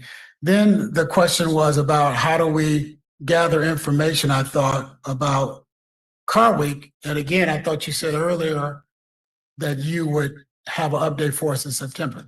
Staff will provide an after-action update on Car Week, including exotics on Broadway, on the second meeting in September.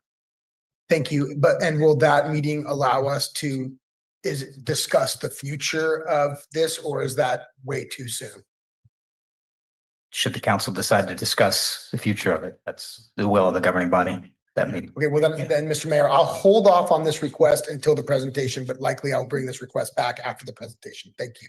So I can understand. So you're saying your request is to talk about the future of whether we do the exotics on Broadway or not?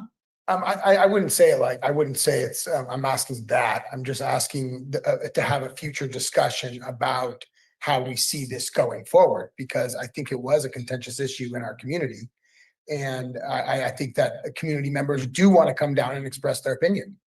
And I would like to have that be available so that people, it's fresh on people's minds. We just had the event, so people can come down and express their opinions for next year. Yeah. I won't get into a lot of detail because that's not on the agenda, but the public is free to take the 3 minutes to talk about what they don't like about Gonzalez on Broadway anytime. But to hold an agendized item to hear those concerns is a different subject. And so if the council wants to use that time to gather that information, then I would be supportive of that. That's what I'm trying to get down to. I don't mind hearing people say they don't want it or they do want it. I'm just trying to get to, the city manager said he's going to have a update for us in September. We could turn that into, well, if he's going to give us an update, well, then we can have the citizens come down here and say what they like and what they don't like. You know, get 2 birds with 1 stone, if that's okay with you. That's my request. Yes, thank you so Okay. much. Yes. Thank you so much. Anyone else? So follow up on previous requests. No additional follow-up this evening, Mayor. Item number 12, city attorney, city manager, city council, and mayor's comments and reports on community assignments and committee assignments. City attorney. Thank you, Mr. Mayor, members of the council, members of the public. I had the wonderful opportunity to help at the Luau Luncheon earlier this afternoon, which is a really great event. I was happy to be able to squeeze a little bit of time in my day to help out. I attended a Frostbite cleanup a couple weeks ago, and I was also able to attend the very last Blues in the Park. Wonderful day, wonderful music, wonderful time. And that is my report. City manager. Thank you, Mayor. I was able to attend a Workforce Housing Solutions Summit on August 14th, sponsored by the Monterey Bay Economic Partnership. It was great to see staff there discussing numerous projects here in Seaside. Also on August 14th, I was able to join Councilmember Garcia Arrezola and Police Chief Nick Borges for a police and community safety meeting at the San Pablo Episcopal Church. With COPA, the communities organized for relational powers in action to discuss concerns regarding federal immigration policies and simply to continue the conversations, the critical conversations and dialogue in our community.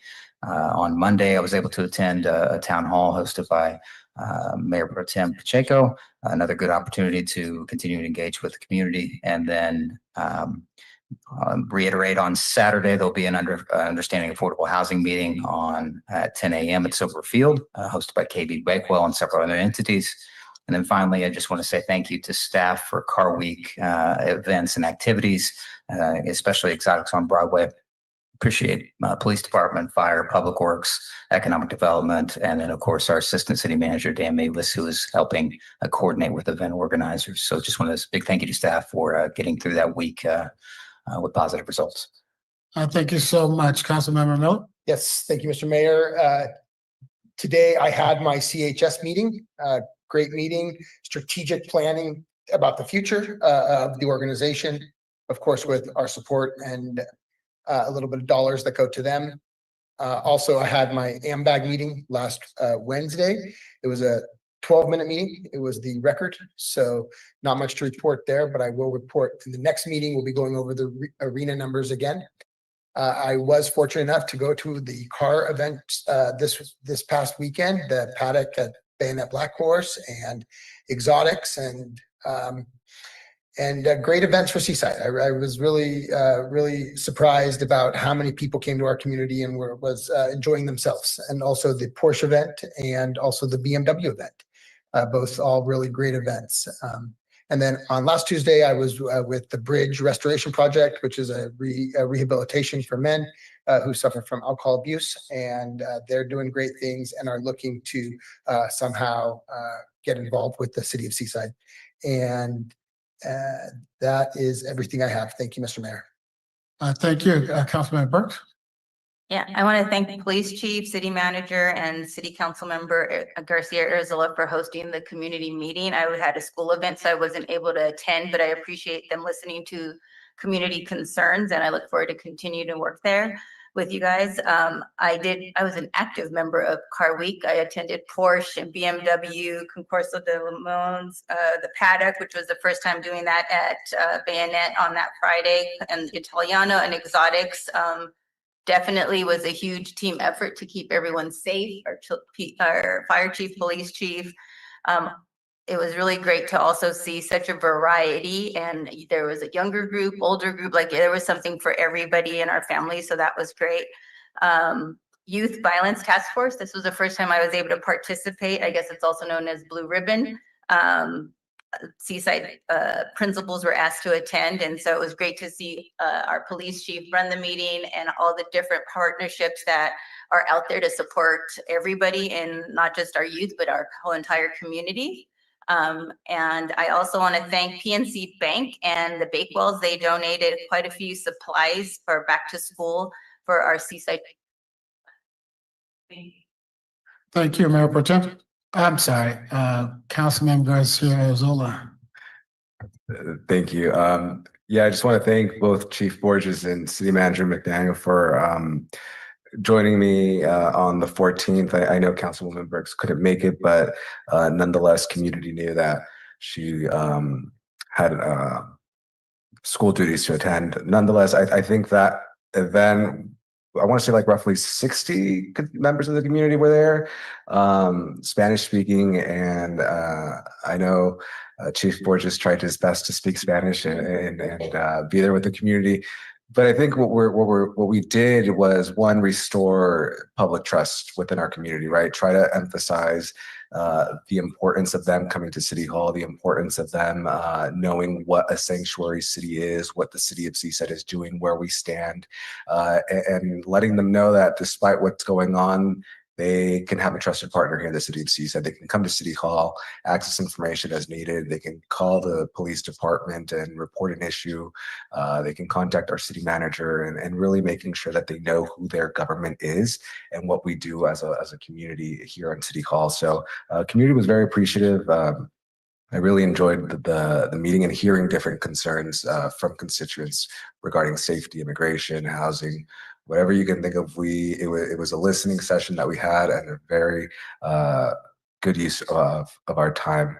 Tomorrow I have my Regen board meeting, and on Monday I have my Monroe and Water meeting. So I expect a report out by our next council meeting. And I too just want to thank staff for an amazing car week, and also our police department for handling the in and out / Home Depot situation, which I know got some news coverage, but again, really being transparent, educating the community, and letting people know what's going on. And it's good to see that we have a responsive police department, but also a responsive city manager and team that makes sure to keep our community informed. And another thing, on a side note, I did come across a TikTok where there was an interaction with one of our Seaside Police Department officers and CHP officers, and just the comments that I was seeing, I think really warmed my heart. Where it was, Seaside police officers are completely different than the reaction that CHP was giving them, and people were supporting Seaside PD. And to me, that reassures me that we're doing good job, but also thank you for your leadership and training your staff, especially during car week. I know it's hectic. I know a lot of emotions are rolling everywhere, but staff kept cool, and I appreciate you for that. So thank you. Thank you, Mayor Pro Tem. Thank you. I attended the final week of Sunday Blues with Sunny, and many believe it was the best week of the series. Attendance was really good on the final series and throughout. Wanted to thank Teddy Black and Jackie Perez, and I know the residents appreciated the support by the mayor and city manager that attended all the 5-week series. I attended the Monterey Saline strategic planning meeting.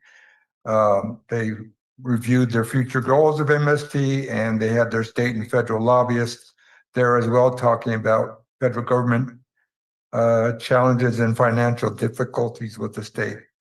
Attended Laguna Grande Regional Park meeting. The permit applications have all been completed with the exception of one. Everybody's hopeful the project will move forward by the end of 2026 to improve paths, trails, and information areas. Lieutenant DeFosfa cleanup at Lincoln Cunningham.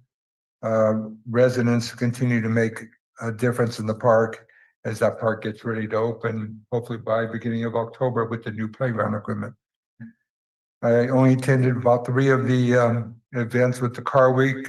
Lots of energy, lots of entertainment, lots of wide range of community attending. I just wanted to thank, as everybody else has, the police and the fire and staff for all their hard work. And lastly, we held a little town hall meeting, actually 50 to 60 people. Wanted to thank Fire Chief Paul Blaha and Police Chief Borges for their participation. It's a good turnout, a lot of interesting comments. And there was a lot of support of the exotic cars weeks on Broadway. About 30 people raised their hand that were excited about Broadway and exotic car weeks. It was far different than what I personally was expecting, but far majority supported Broadway, and they were very grateful for staff's communication. They want that to continue to improve. So thank you. Thank you. Yeah. Well, I'm thinking about before I forget. I'm sure the conversation of the city manager's update on Car Week / Exotics on Broadway won't be complete, because hearing from the community is part of that overall report. So again, we'll need another one after that, if that makes sense, right? And no need for him to say my report is complete and then let's hear from the public. Let's not put him in that spot. So attended the Seaside Sanitation District meeting.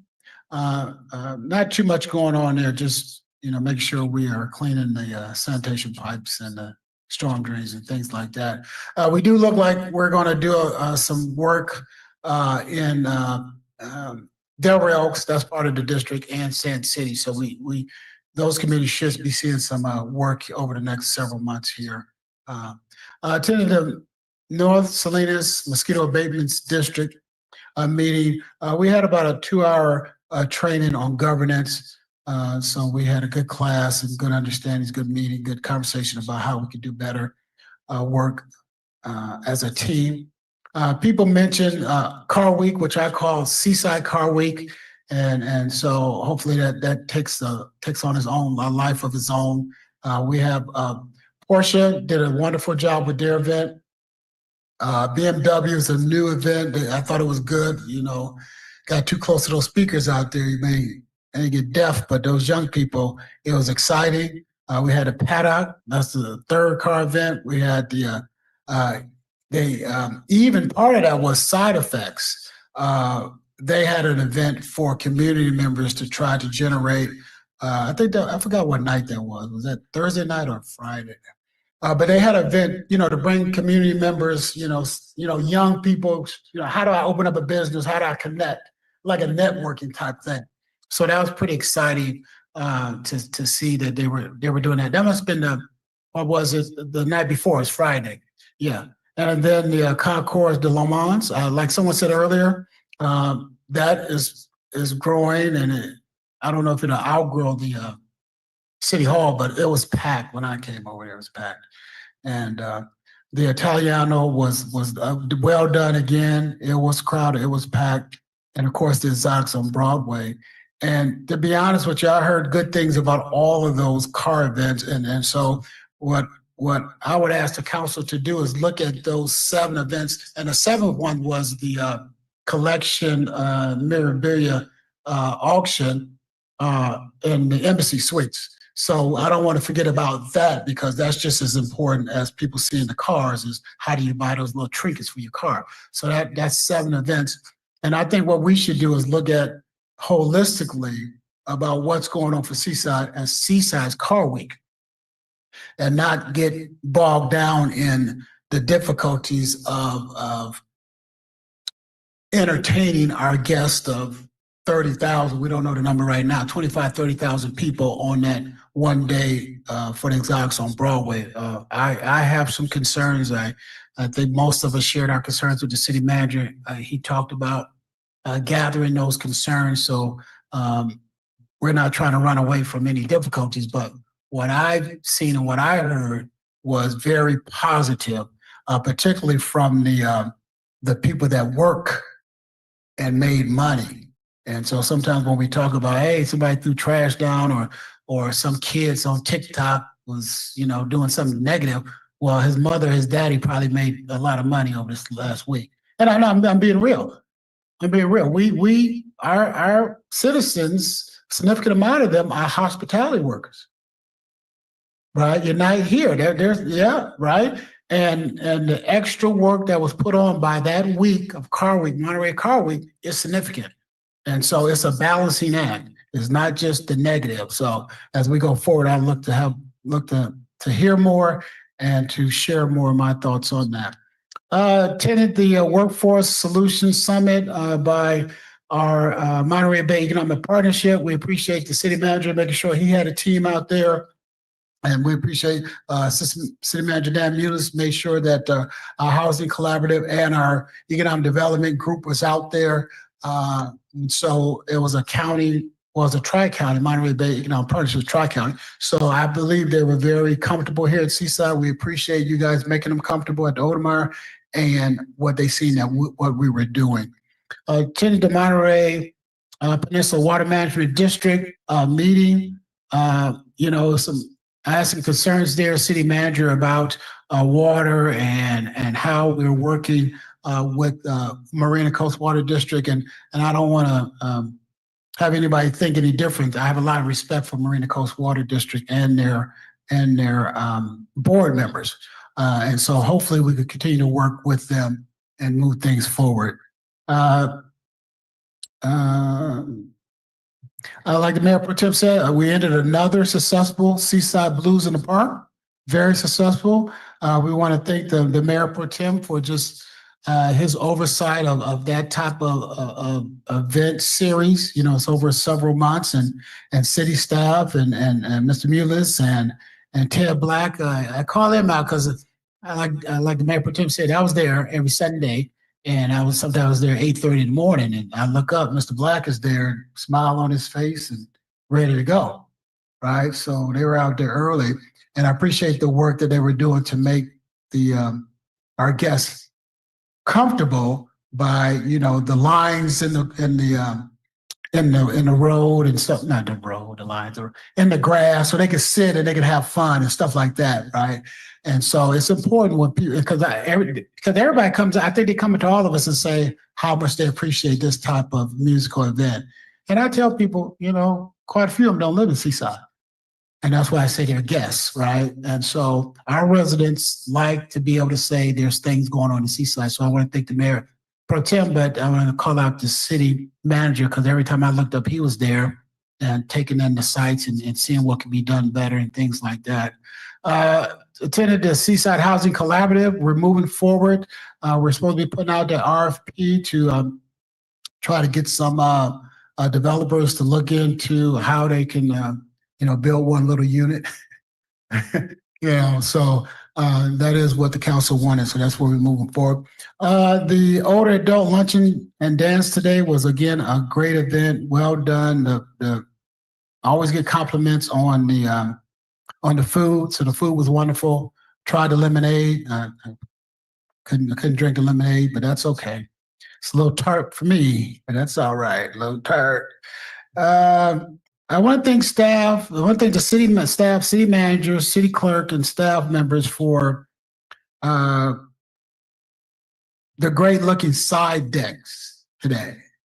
I don't know if anybody noticed those PowerPoints, but they were very professional looking. You can read them. Right, now you notice it, right?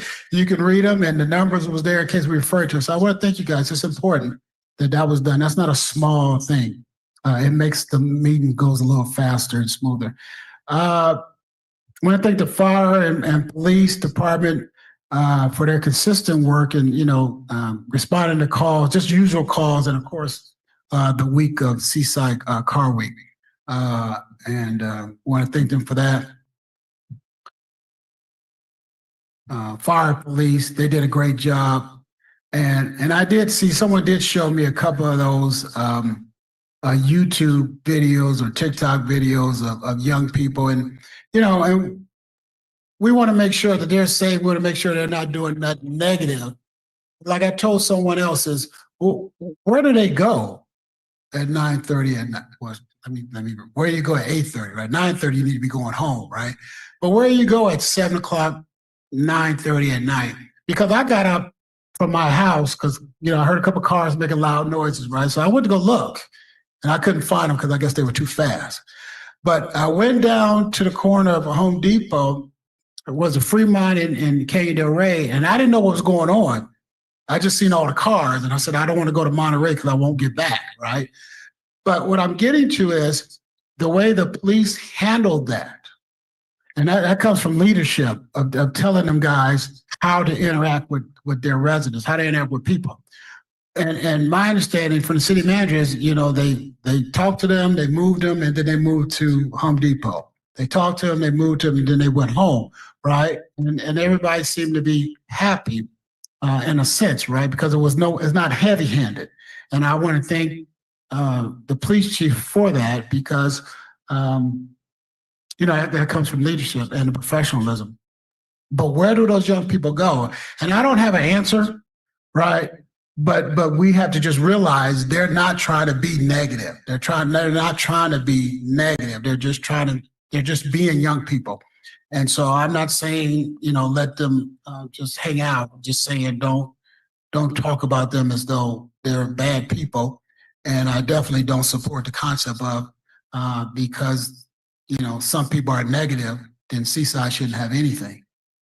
Right? I'm not with that. So I do want to appreciate the police and the fire for that. And I think that's all I have. So I will ask the city attorney to read us into closed session. Thank you, Mr. Mayor, members of the council, members of the public. The council will have a conference with real property negotiators pursuant to Government Code Section 54956.8. Property in question is commonly referred to as Campus Town. Agency negotiators, city manager et al. Negotiating parties are KBB, Seaside Venture, and the city of Seaside. Under negotiation, price, terms of payment, or both. And then there is no need for item B, which was removed earlier this evening from the agenda. For the benefit of the public, I do not expect there to be any report out of an action taken in closed session. Thank you so much. I will open up public comment on our closed session items. Members of the public in the chamber, please approach the podium. Members of the public on Zoom, please use the raise your hand feature or dial *9 if you're calling from a phone.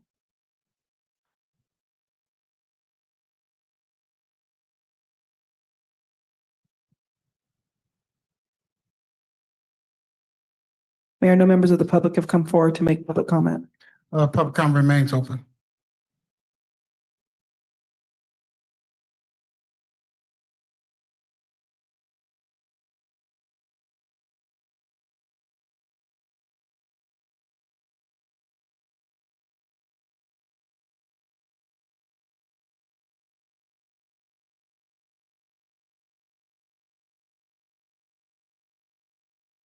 Mayor, no members of the public have come forward to make public comment.